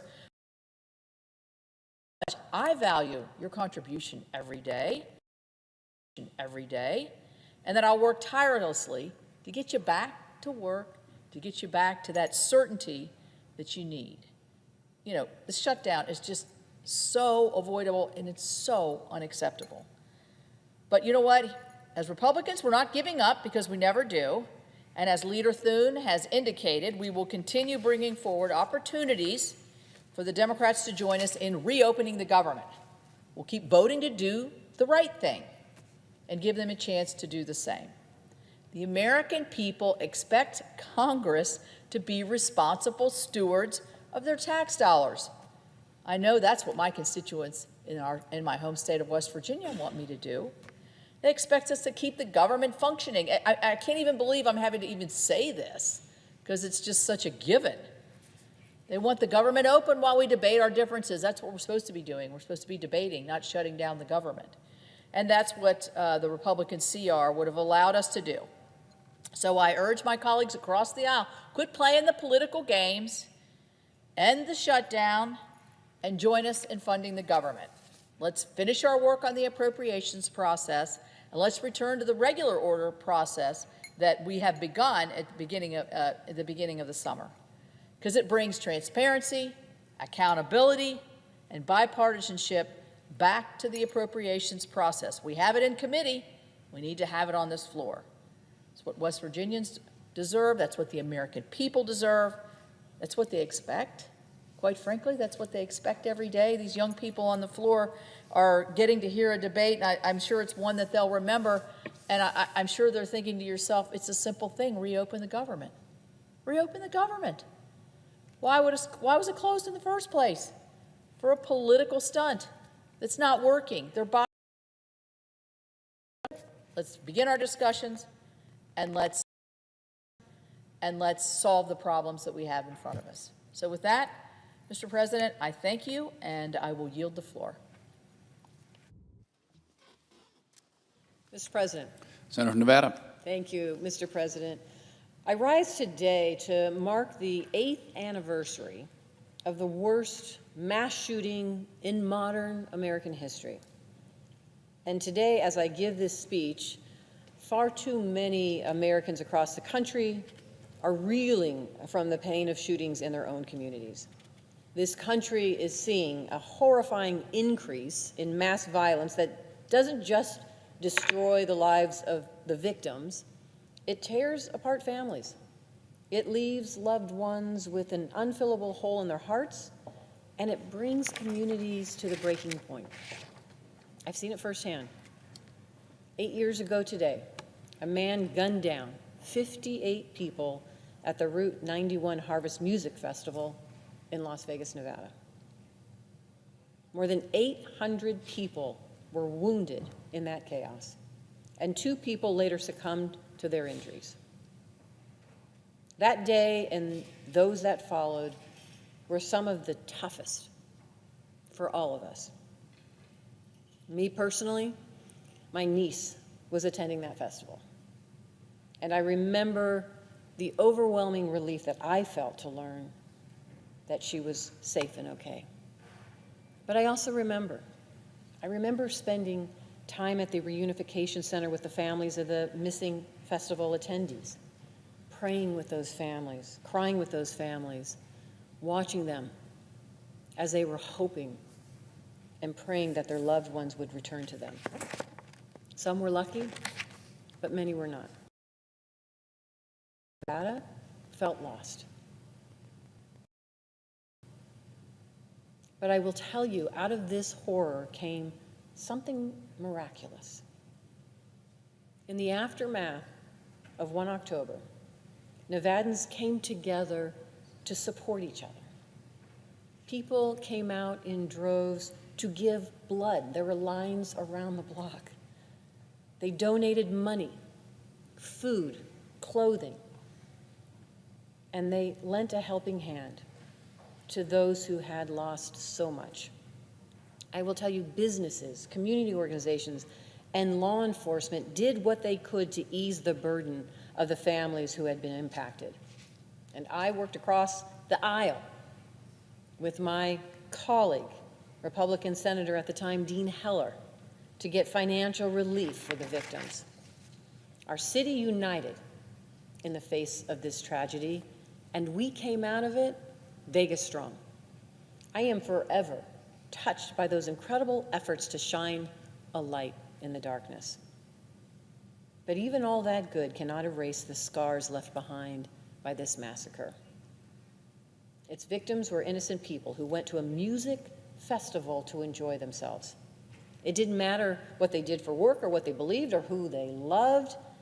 They were actually gunned down indiscriminately. In the 8 years since that tragedy that shook my state to its core, we've sadly seen more violence erupting across the country. We've seen it in places of worship, in schools, and in grocery stores.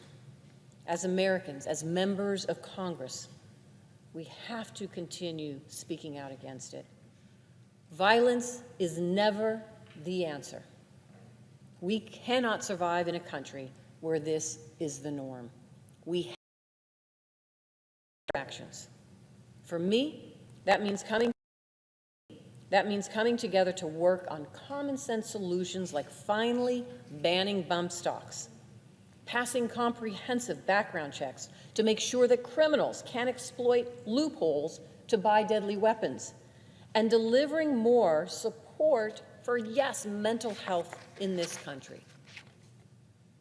And it also means always remembering the victims of the Route 91 Harvest Festival massacre, grieving the lives they never got to live, and the families they never got to come home to or create, serves as a stark reminder of the horrors violence like this can cause. We owe it to them and to their loved ones to keep working together to end it. In the aftermath of this tragedy, Las Vegas has rebuilt. We have risen from the ashes stronger than ever. We will never forget the trauma inflicted on us that day. That pain must fuel us to work together toward a better future for our children, for our families, and for our country. Thank you, Mr. President. I yield the floor.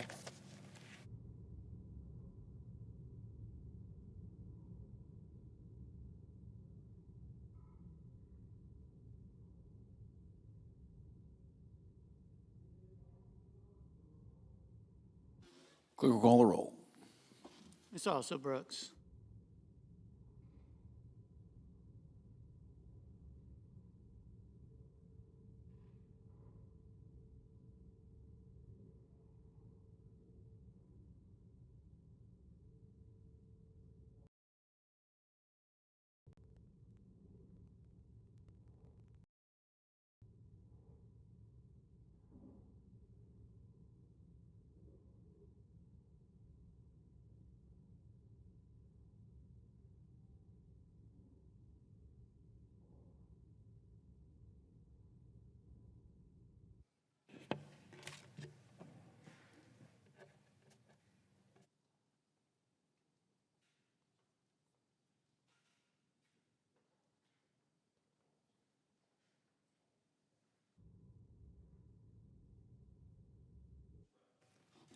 Senator from Kansas. I ask unanimous consent that the quorum call be lifted. Without objection. Mr. President, it's been a sad day, a set of sad days in my hometown in Kansas. I rise today to mourn the loss and honor the sacrifice of Hayes Police Officer Sergeant Scott Hyman, who was shot and killed in the line of duty while responding to a domestic violence call. He passed away in the early morning hours of Sunday, September the 28th. My hometown of Hayes, population about 21,000, is a tight-knit community where people look out for their neighbors, they care for those in need, and they protect the vulnerable.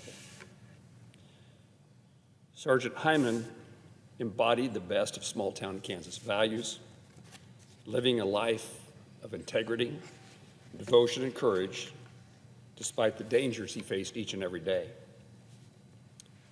He too called, from a young age, Hayes his home. He grew up there and he graduated from Thomas More Prep Marian High School, our hometown Catholic school. He attended the University of Kansas before returning home to the place he was raised.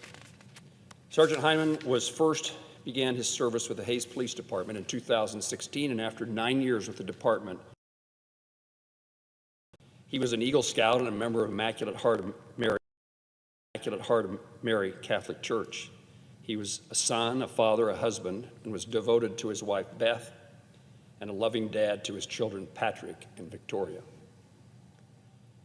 Our prayers are with his family and his parents, Bill and Teresa Hyman. It's such a difficult time.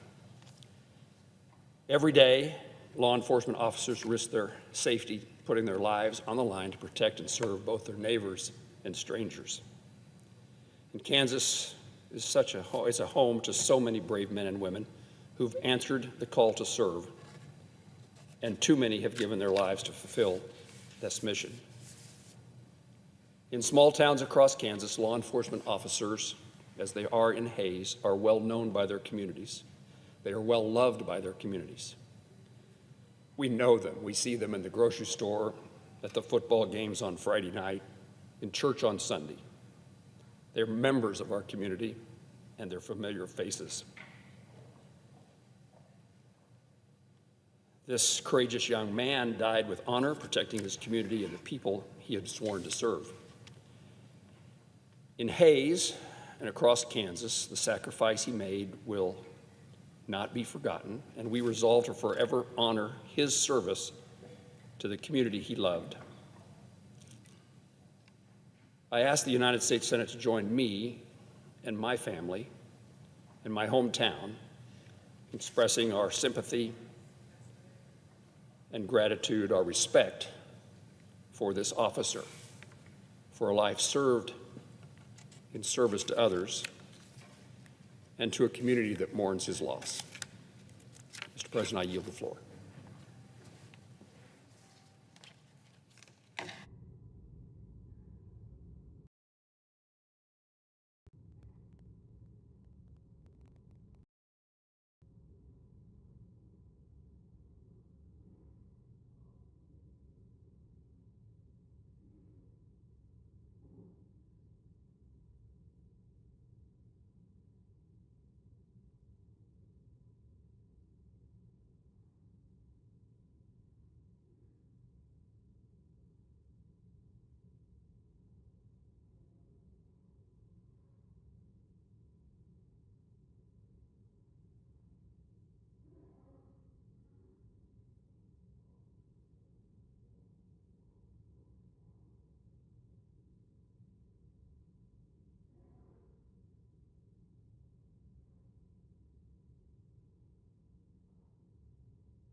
Senator for Hawaii. Mr. President, preventing people from losing their health care should not be a partisan question, because outside of the four corners of this Capitol, it does not matter. Excuse me. Let's start.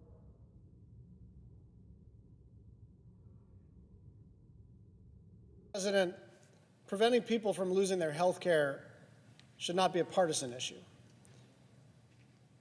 because outside of the four corners of this Capitol, it should not matter if you're a Democrat or a Republican or an independent.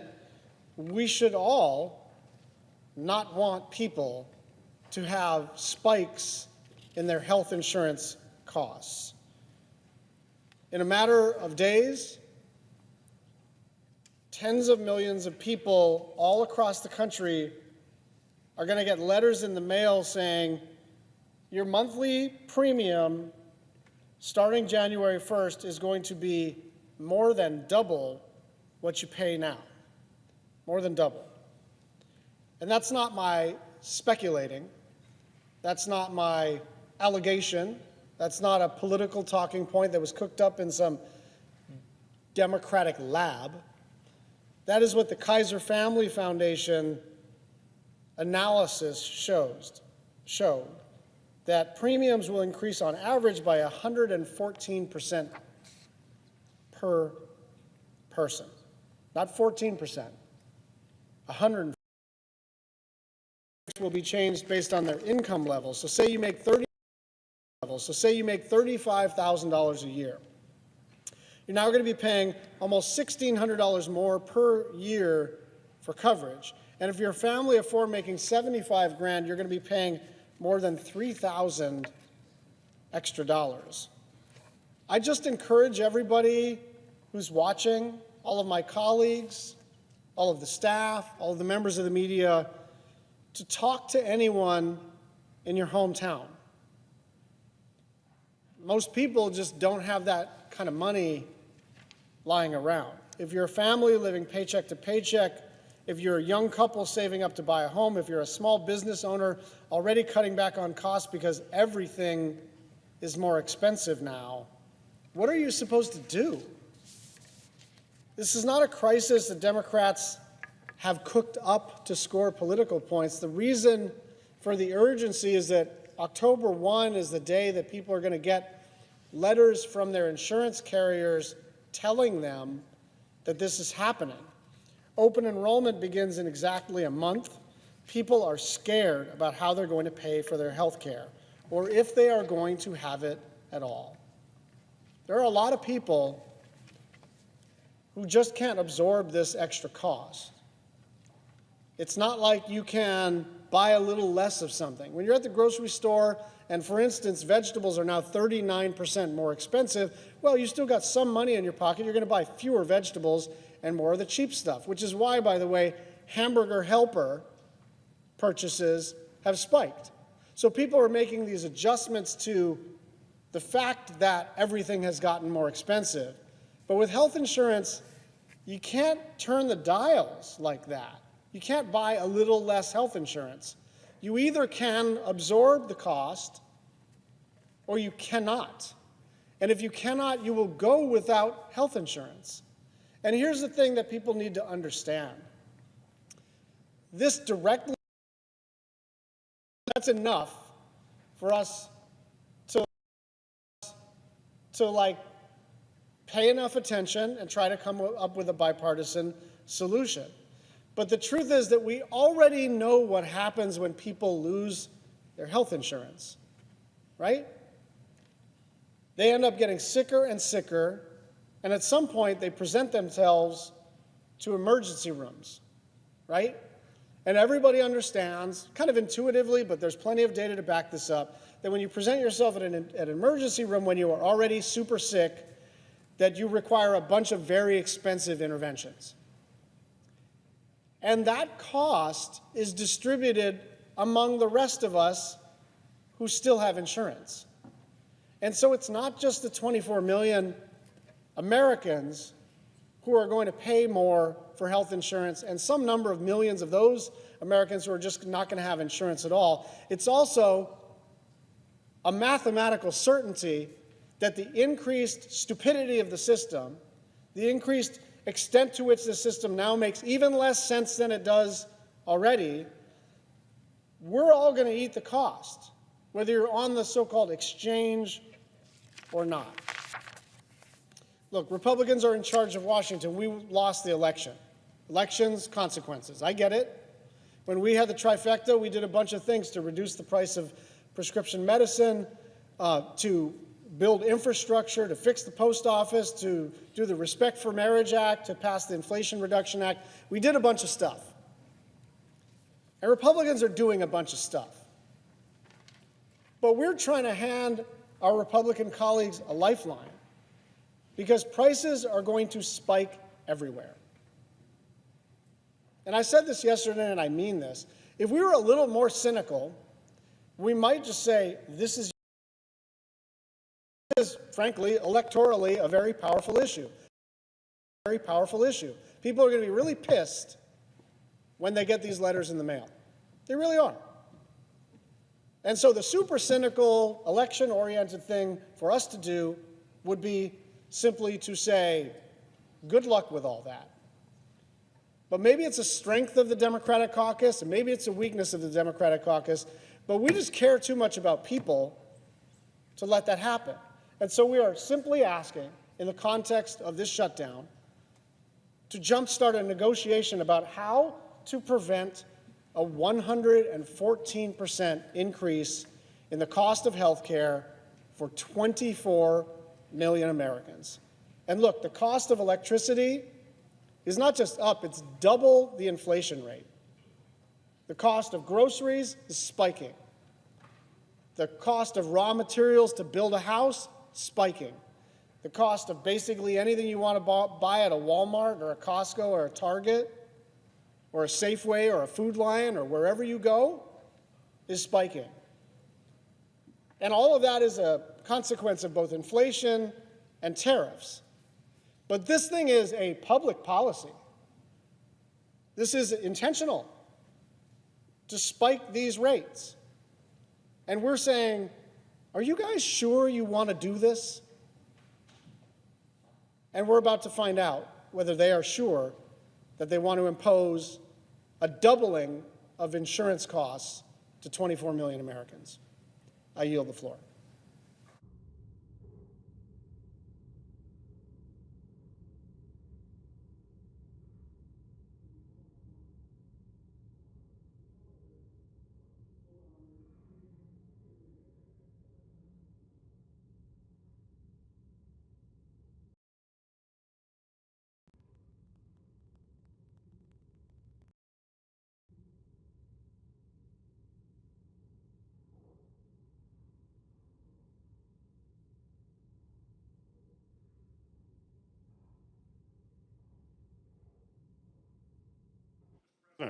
Senator from Michigan. Mr. President, yesterday I came to the floor to warn that a critical cybersecurity protection that has been in place for a decade was set to run out and expire at the end of the fiscal year. I urge my colleagues to pass a bipartisan, clean, 10-year extension to keep these important national security protections in place. Unfortunately, one of my colleagues, just one of my colleagues objected, and as of midnight, they have now expired. As a result, we are without this critical line of defense.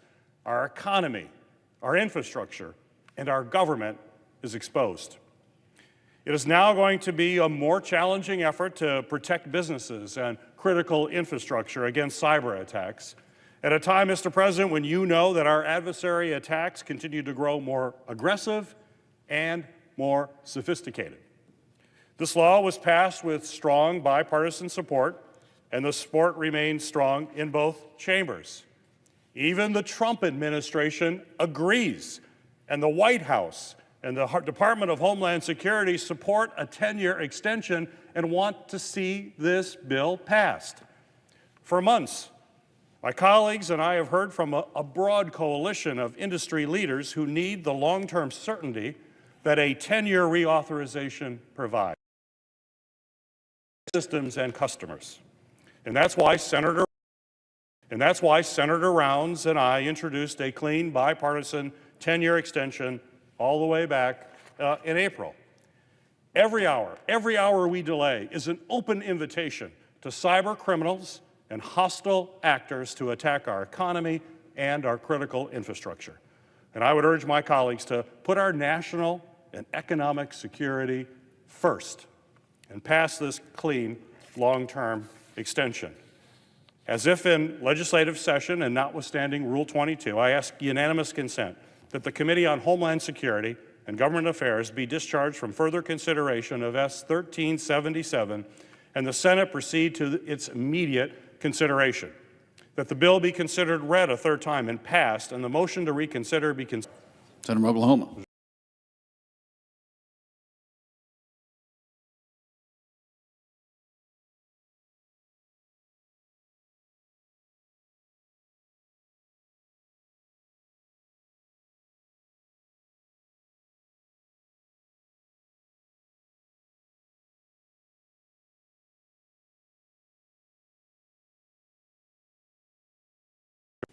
The CR has not passed. We are now vulnerable, right?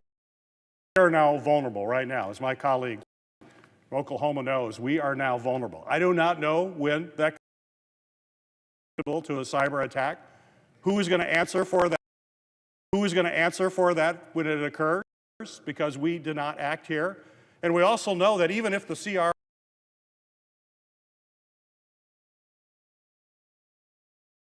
it's why the Trump administration is saying we need to pass a 10-year extension, and we need to do it now. It's why members in the House support in this chamber right now. I assume if we had a vote today, it would be overwhelmingly passed. Why do we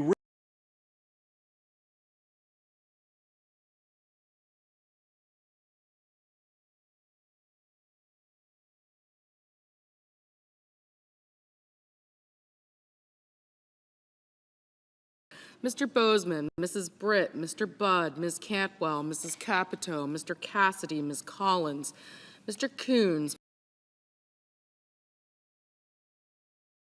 Mr. Cornyn, Ms. Cortez Masto, Mr. Cotton, Mr. Kramer, Mr. Crapo, Mr. Cruz, Mr. Curtis, Mr. Daines, Ms. Duckworth, Mr. Durbin, Ms. Ernst, Mr. Fetterman, Mrs. Fisher, Mr. Gallego, Mrs. Gillibrand, Mr. Graham, Mr. Grassley, Mr. Haggerty, Ms. Hassan, Mr. Hawley, Mr. Heinrich, Mr. Hickenlooper, Ms. Hirono, Mr. Hoven, Mr. Husted, Mrs. Hyde-Smith, Mr. Johnson, Mr. Justice, Mr. Kane, Mr. Kelly, Mr. Kennedy, Mr. Kim, Mr. King, Ms. Klobuchar, Mr. Langford.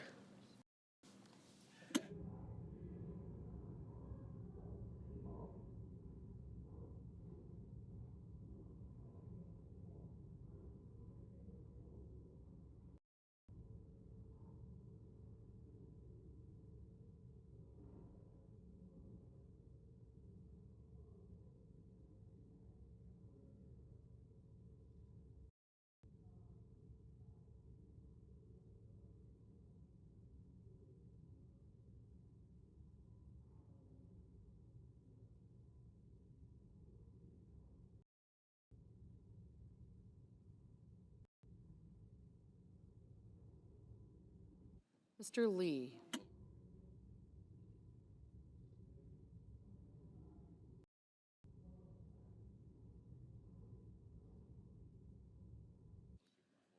Mr. Lujan.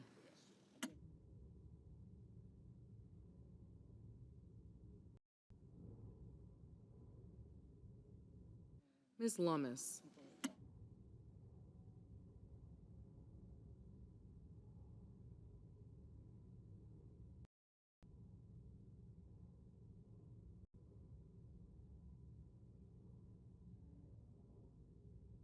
Mr. Markey.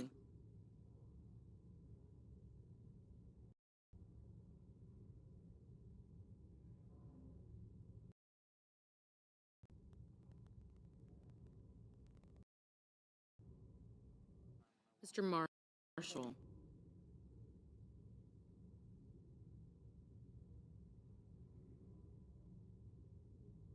Mr. McConnell.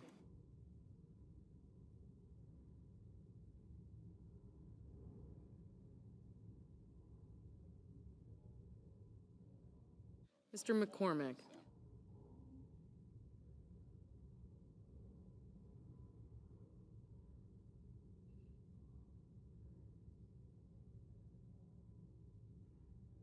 Mr. Merkley.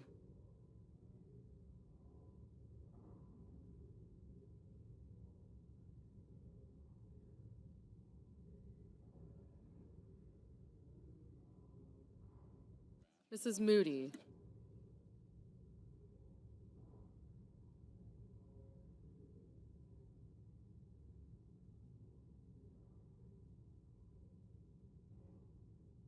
Mr. Moran.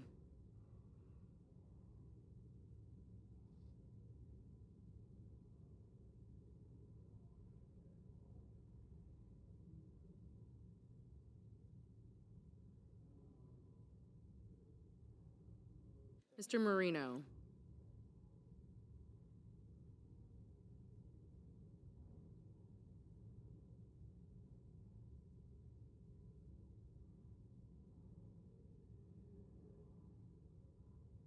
Mr. Mullen.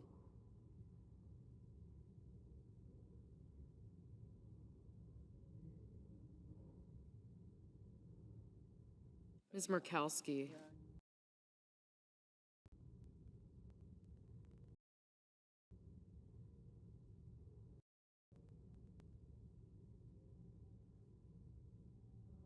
Mr. Murphy.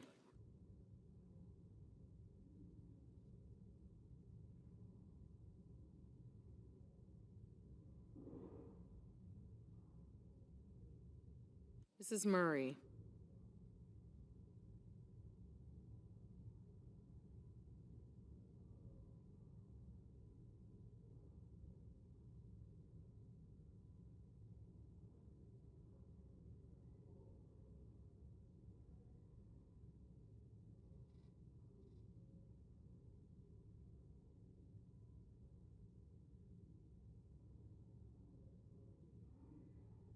Mr. Ossoff.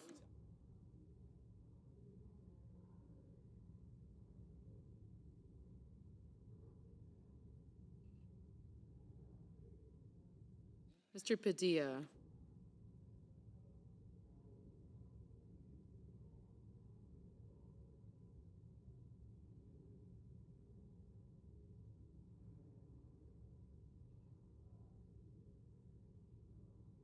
Mr. Paul.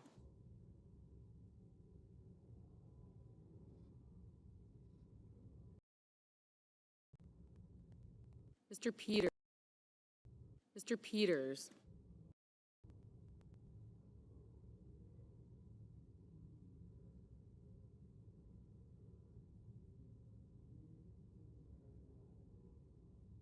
Mr. Reed.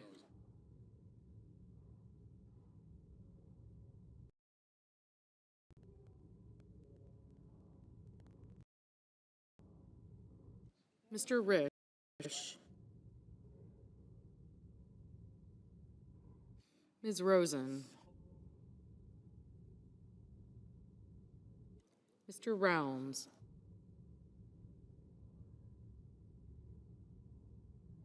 Mr. Sanders.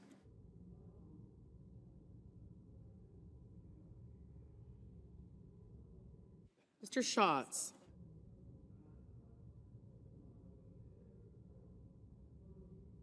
Mr. Schiff.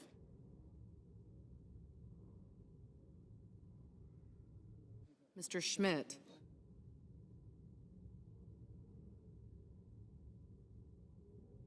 Mr. Schumer.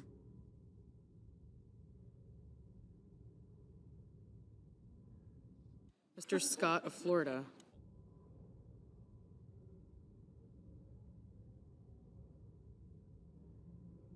Mr. Scott of South Carolina. Mrs. Shaheen. Ms. Slotkin. Ms. Slotkin.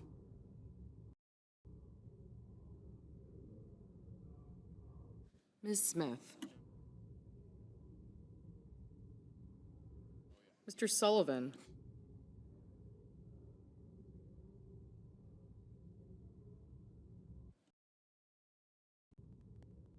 Mr. Tillis.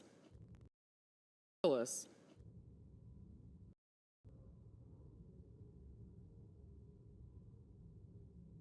Mr. Tuberville.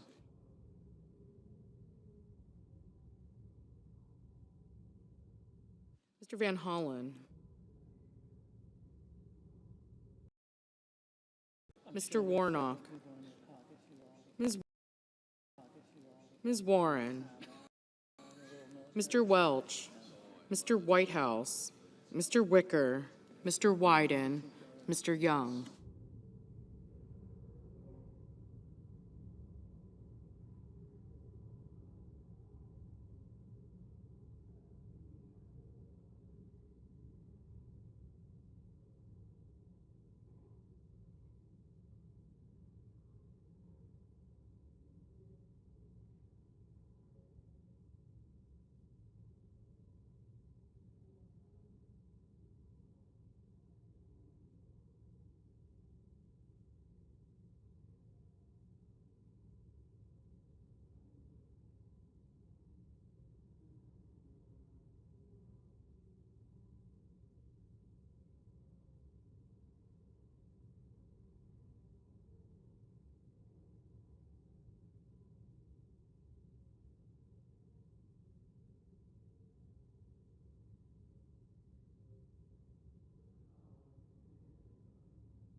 Senators voting in the affirmative: Blackburn, Bozeman, Capito, Cassidy, Collins, Cornyn, Crapo, Curtis, Daines, Graham, Hoven, Husted, Hyde-Smith, Langford, Lummis, Moody, Marino, Paul, Ricketts, Risch, Sheehy, Tillis, Tuberville, and Wicker.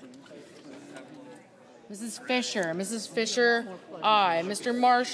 Marshall, aye.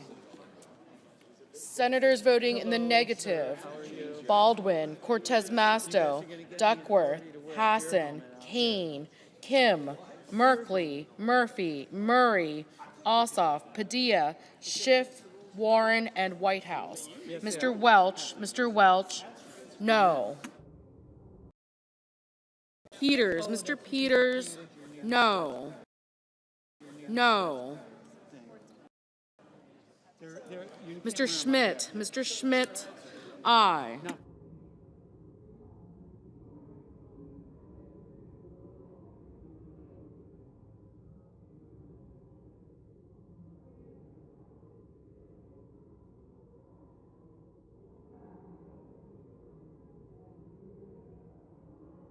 Mr. Lujan, no.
Mr. Grassley, aye.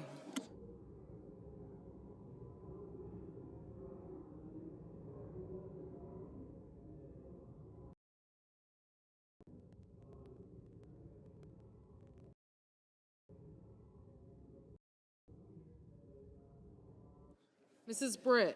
Britt, aye.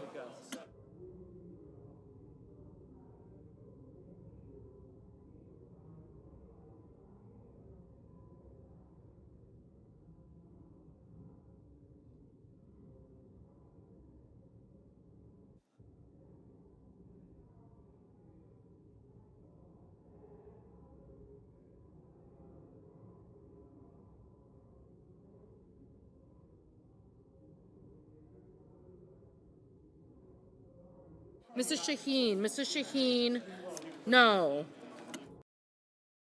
Ernst, aye. Mr. Sullivan, aye.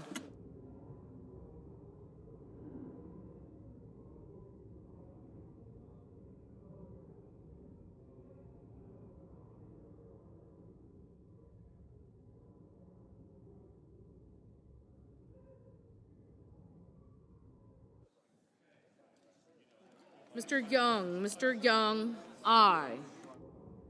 Mr. Kramer, aye.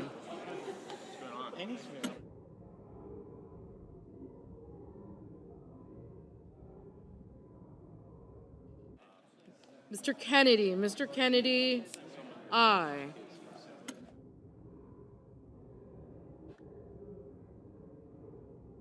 Mr. Scott of South Carolina, aye.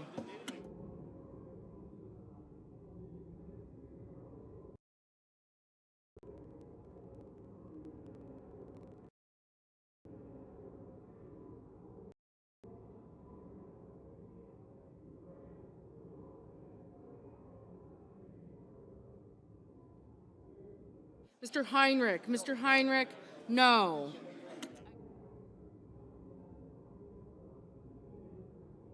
Mr. Fetterman, no. Mr. Barrasso, aye.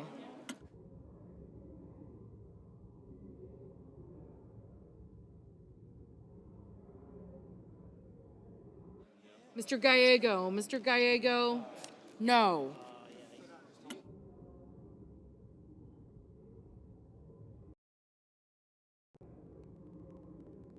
Mr. Durbin, no.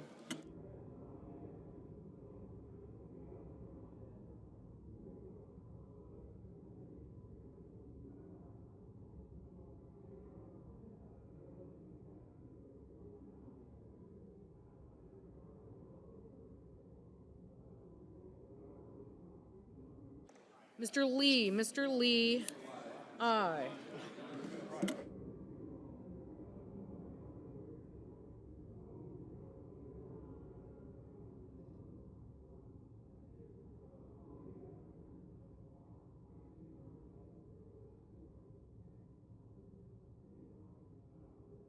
Mr. Wyden, no.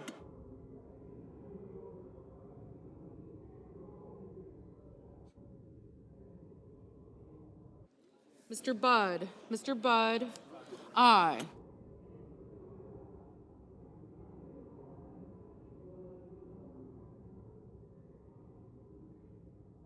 Mr. Banks, aye.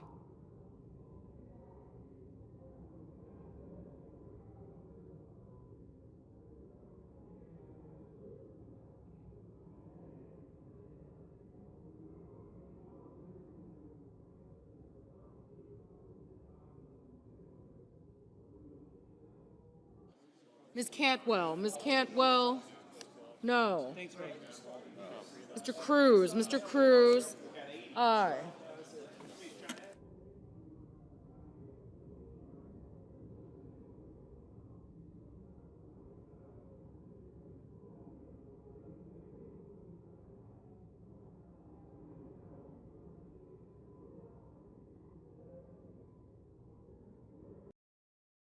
Mullen, no. Ms. Also Brooks, no. Mr. Warnock, no. Mr. Mullen, aye. Mr. Scott of Florida, aye. Ms. Klobuchar, no. Ms. Murkowski, no. Mr. King, no.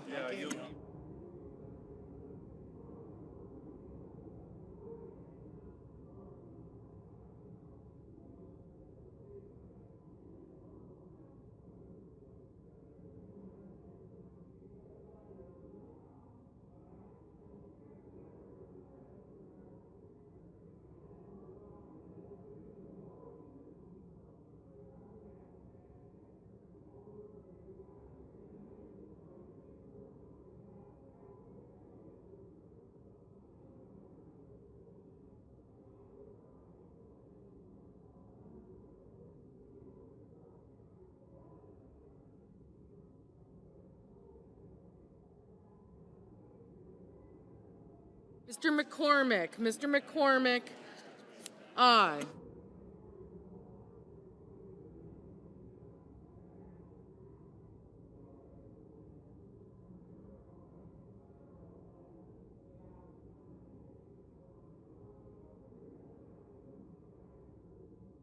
Mr. Blumenthal, no.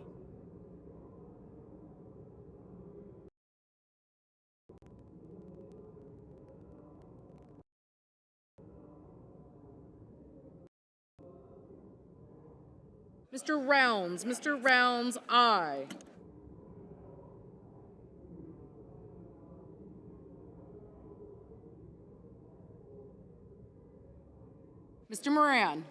Mr. Moran, aye.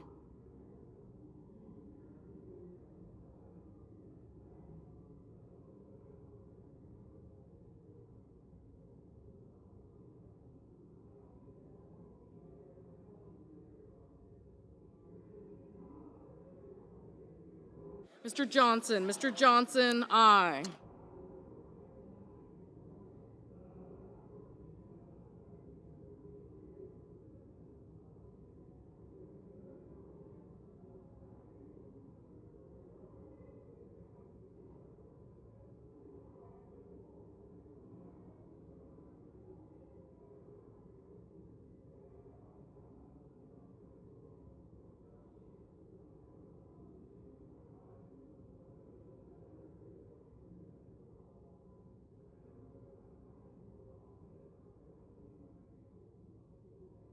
Mr. Thune. Mr. Thune, aye.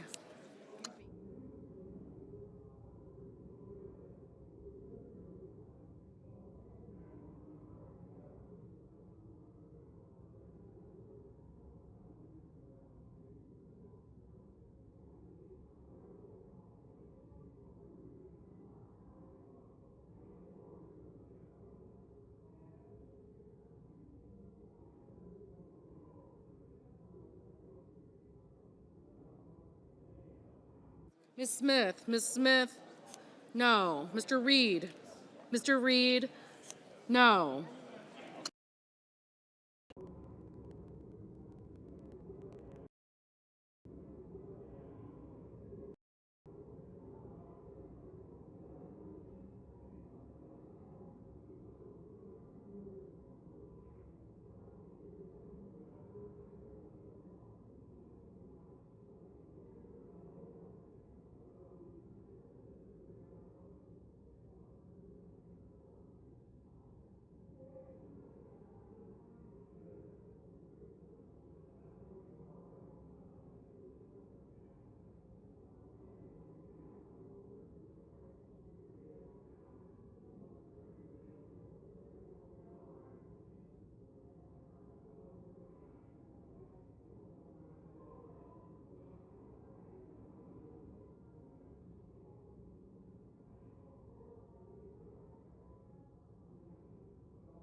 Mr. Hickenlooper. Mr. Hickenlooper, no.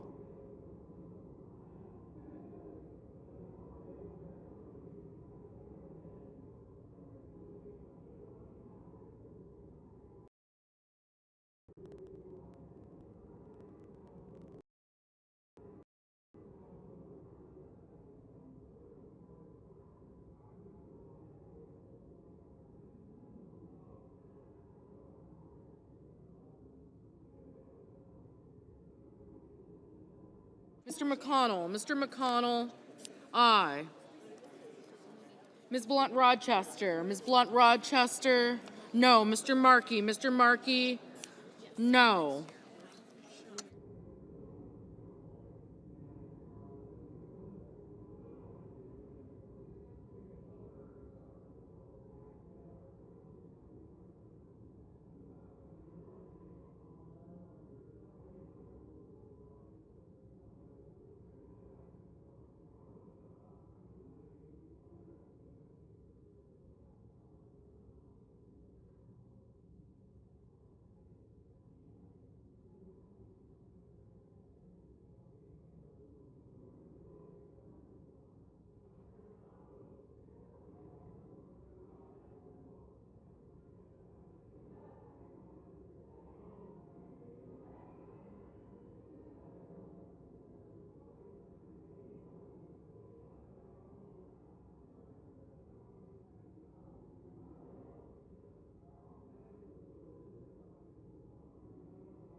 Ms. Slotkin, no.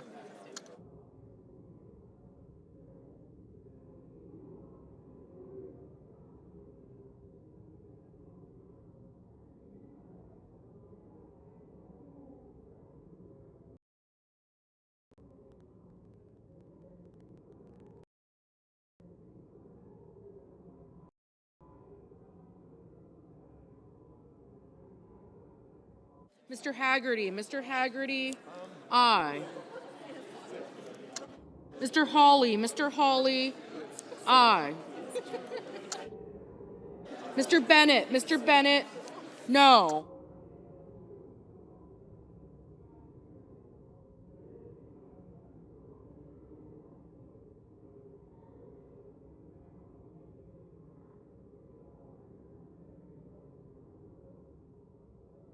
Mr. Justice, aye.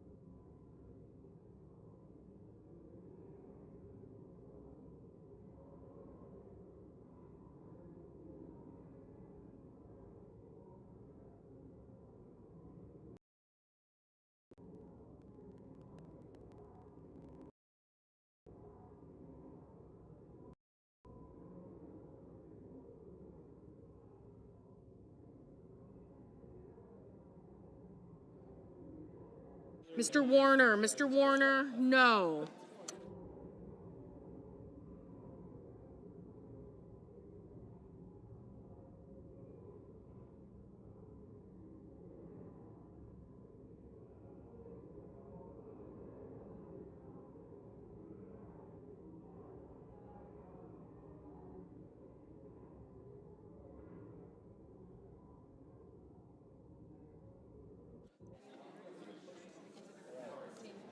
Mr. Kelly, no. Ms. Rosen, no.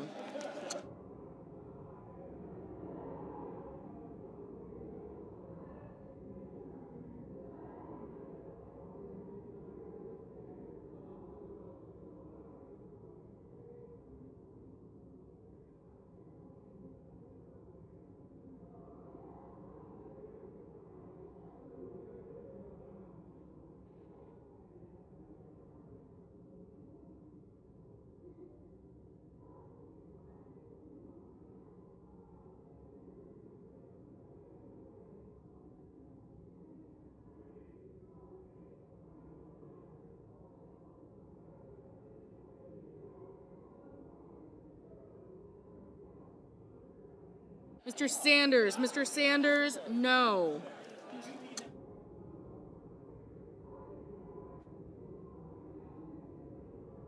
Mr. Booker,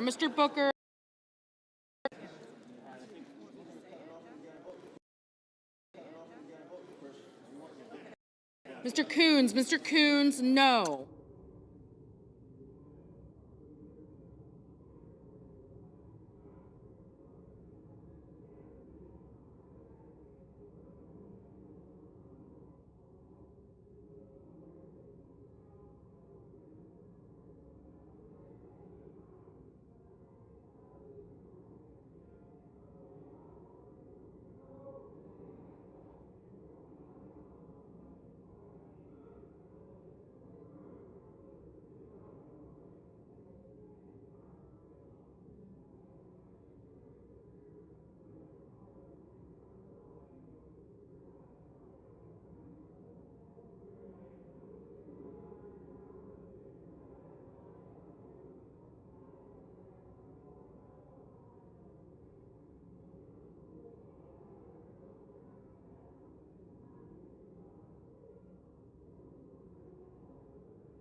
On this vote, the yeas are 52, the nays are 45. The nomination is agreed to. Under the previous order, the motion to reconsider is considered made, laid upon the table, and the President will be immediately notified of the Senate's actions. The clerk will report the motion to invoke cloture.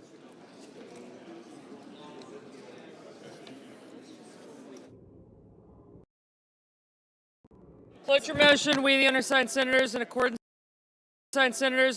with the provisions of Rule 22 of the Standing Rules of the Senate, do hereby move to bring to a close debate on Executive Calendar Number 2, SRES 412, an executive resolution authorizing the en bloc consideration and executive session of certain nominations on the executive calendar, signed by 17 senators.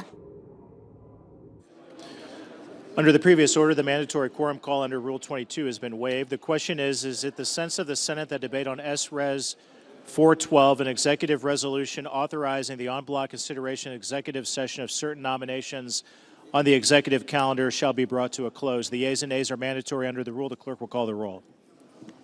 Ms. Alsobrooks, Ms. Baldwin, Mr. Banks, Mr. Barrasso. Okay, got you guys. Thank you. Thank you. Collins, she's waving at you. She Collins. really wants. Yep, got. Young guy. McCormick. Thank you. Thank you.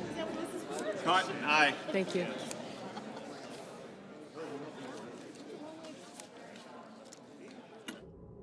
Mr. Bennett. Mrs. Blackburn. Mr. Blumenthal. Ms. Blunt Rochester. Mr. Booker.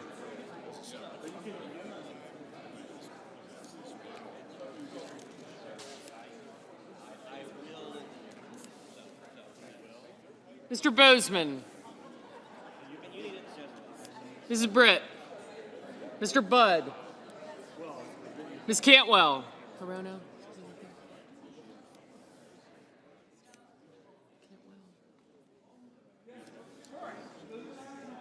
Hassan, Smith. Sanders.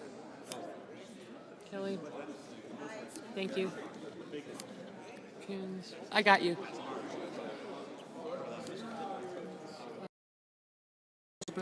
Thank you. I got you. I got you. There you go. I got you.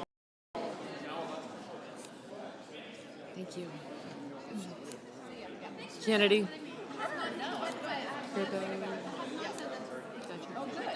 I got you.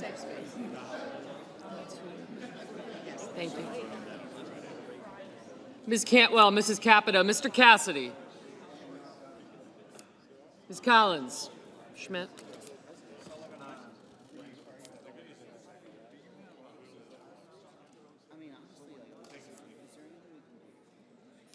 Thank you.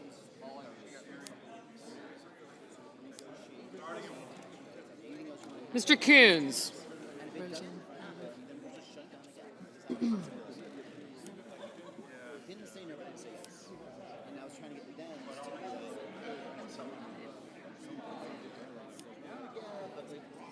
Mr. Cornyn, Ms. Cortez Masto, Mr. Cotton, Mr. Kramer, Mr. Crapo, Mr. Cruz, Mr. Curtis.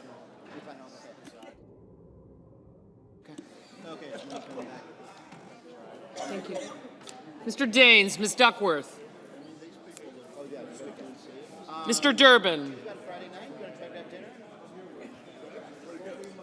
Ms. Ertz, Mr. Fetterman, Mrs. Fisher, Mr. Gallego, Mrs. Gillibrand, Mr. Graham, Mr. Grassley, Mr. Haggerty, Ms. Hassan, Mr. Hawley, Mr. Heinrich, Mr. Hickenlooper, Ms. Hirono, Mr. Hoven, Mr. Husted,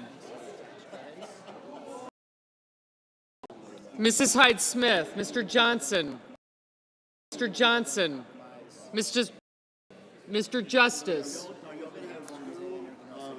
Mr. Kane, Mr. Kelly. We did not get kids. Mr. Kennedy, Mr. Kim, Mr. King,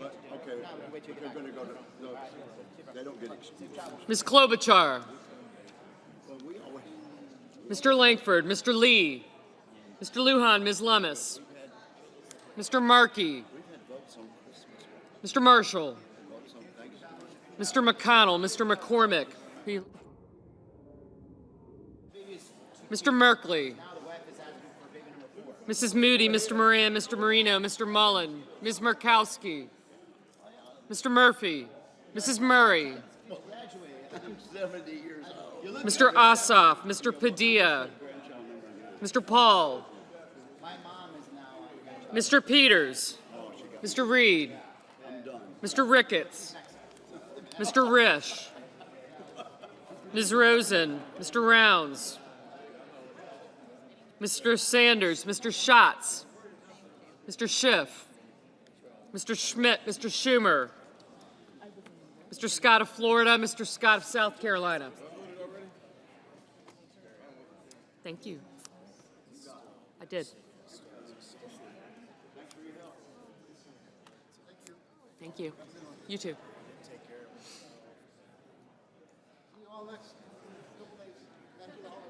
Mrs. Shaheen, Mr. Sheehy, Ms. Slotkin, Ms. Smith, Mr. Sullivan, Mr. Thune, Mr. Tillis, Mr. Tuberville, Mr. Van Hollen, Mr. Warner, Mr. Warnock, Ms. Warren, Mr. Welch, Mr. Whitehouse.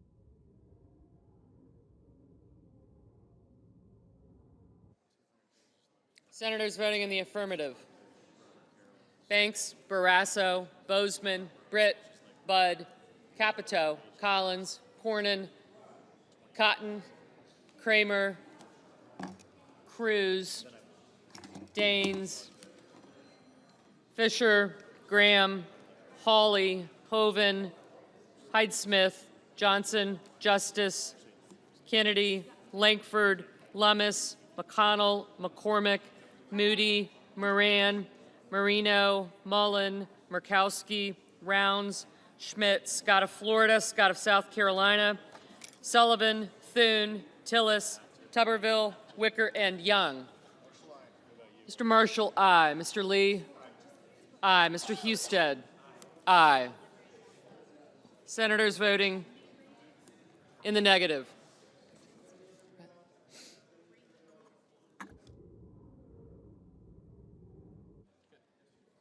Senators voting in the negative: also Brooks, Blumenthal, Blunt Rochester, Booker, Cantwell, Gallego, Gillibrand, Hassan, Heinrich, Hickenlooper, Hirono, Kelly, King, Klobuchar, Lujan, Murray, Ossoff, Peters, Rosen, Sanders, Schatz, Shaheen, Slotkin, Smith, and Wyden.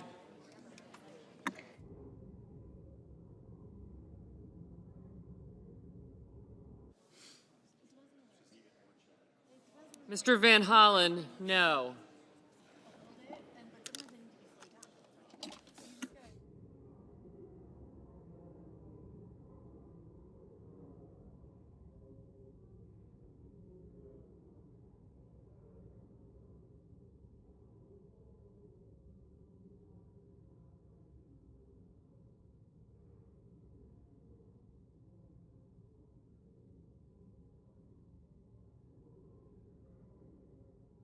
Mr. Reed, no. Mr. Durbin, no.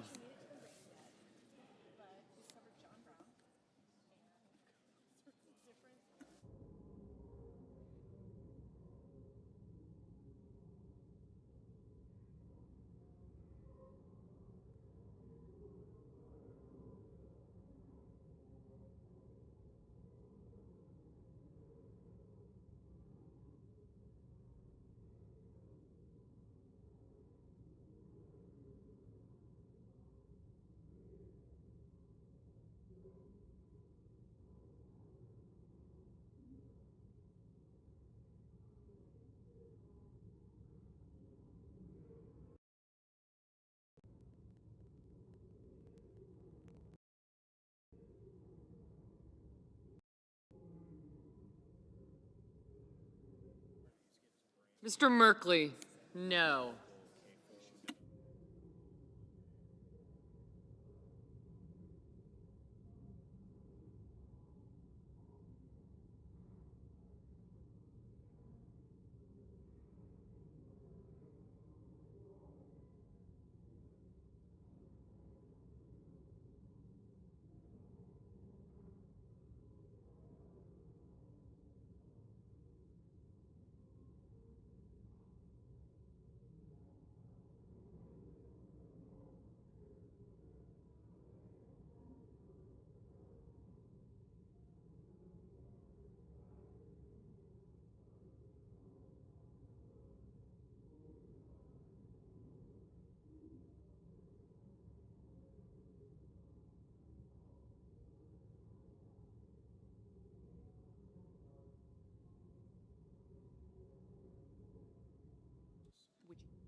Mr. Murphy, no. Mr. Warnock, no. Mr. Welch, no.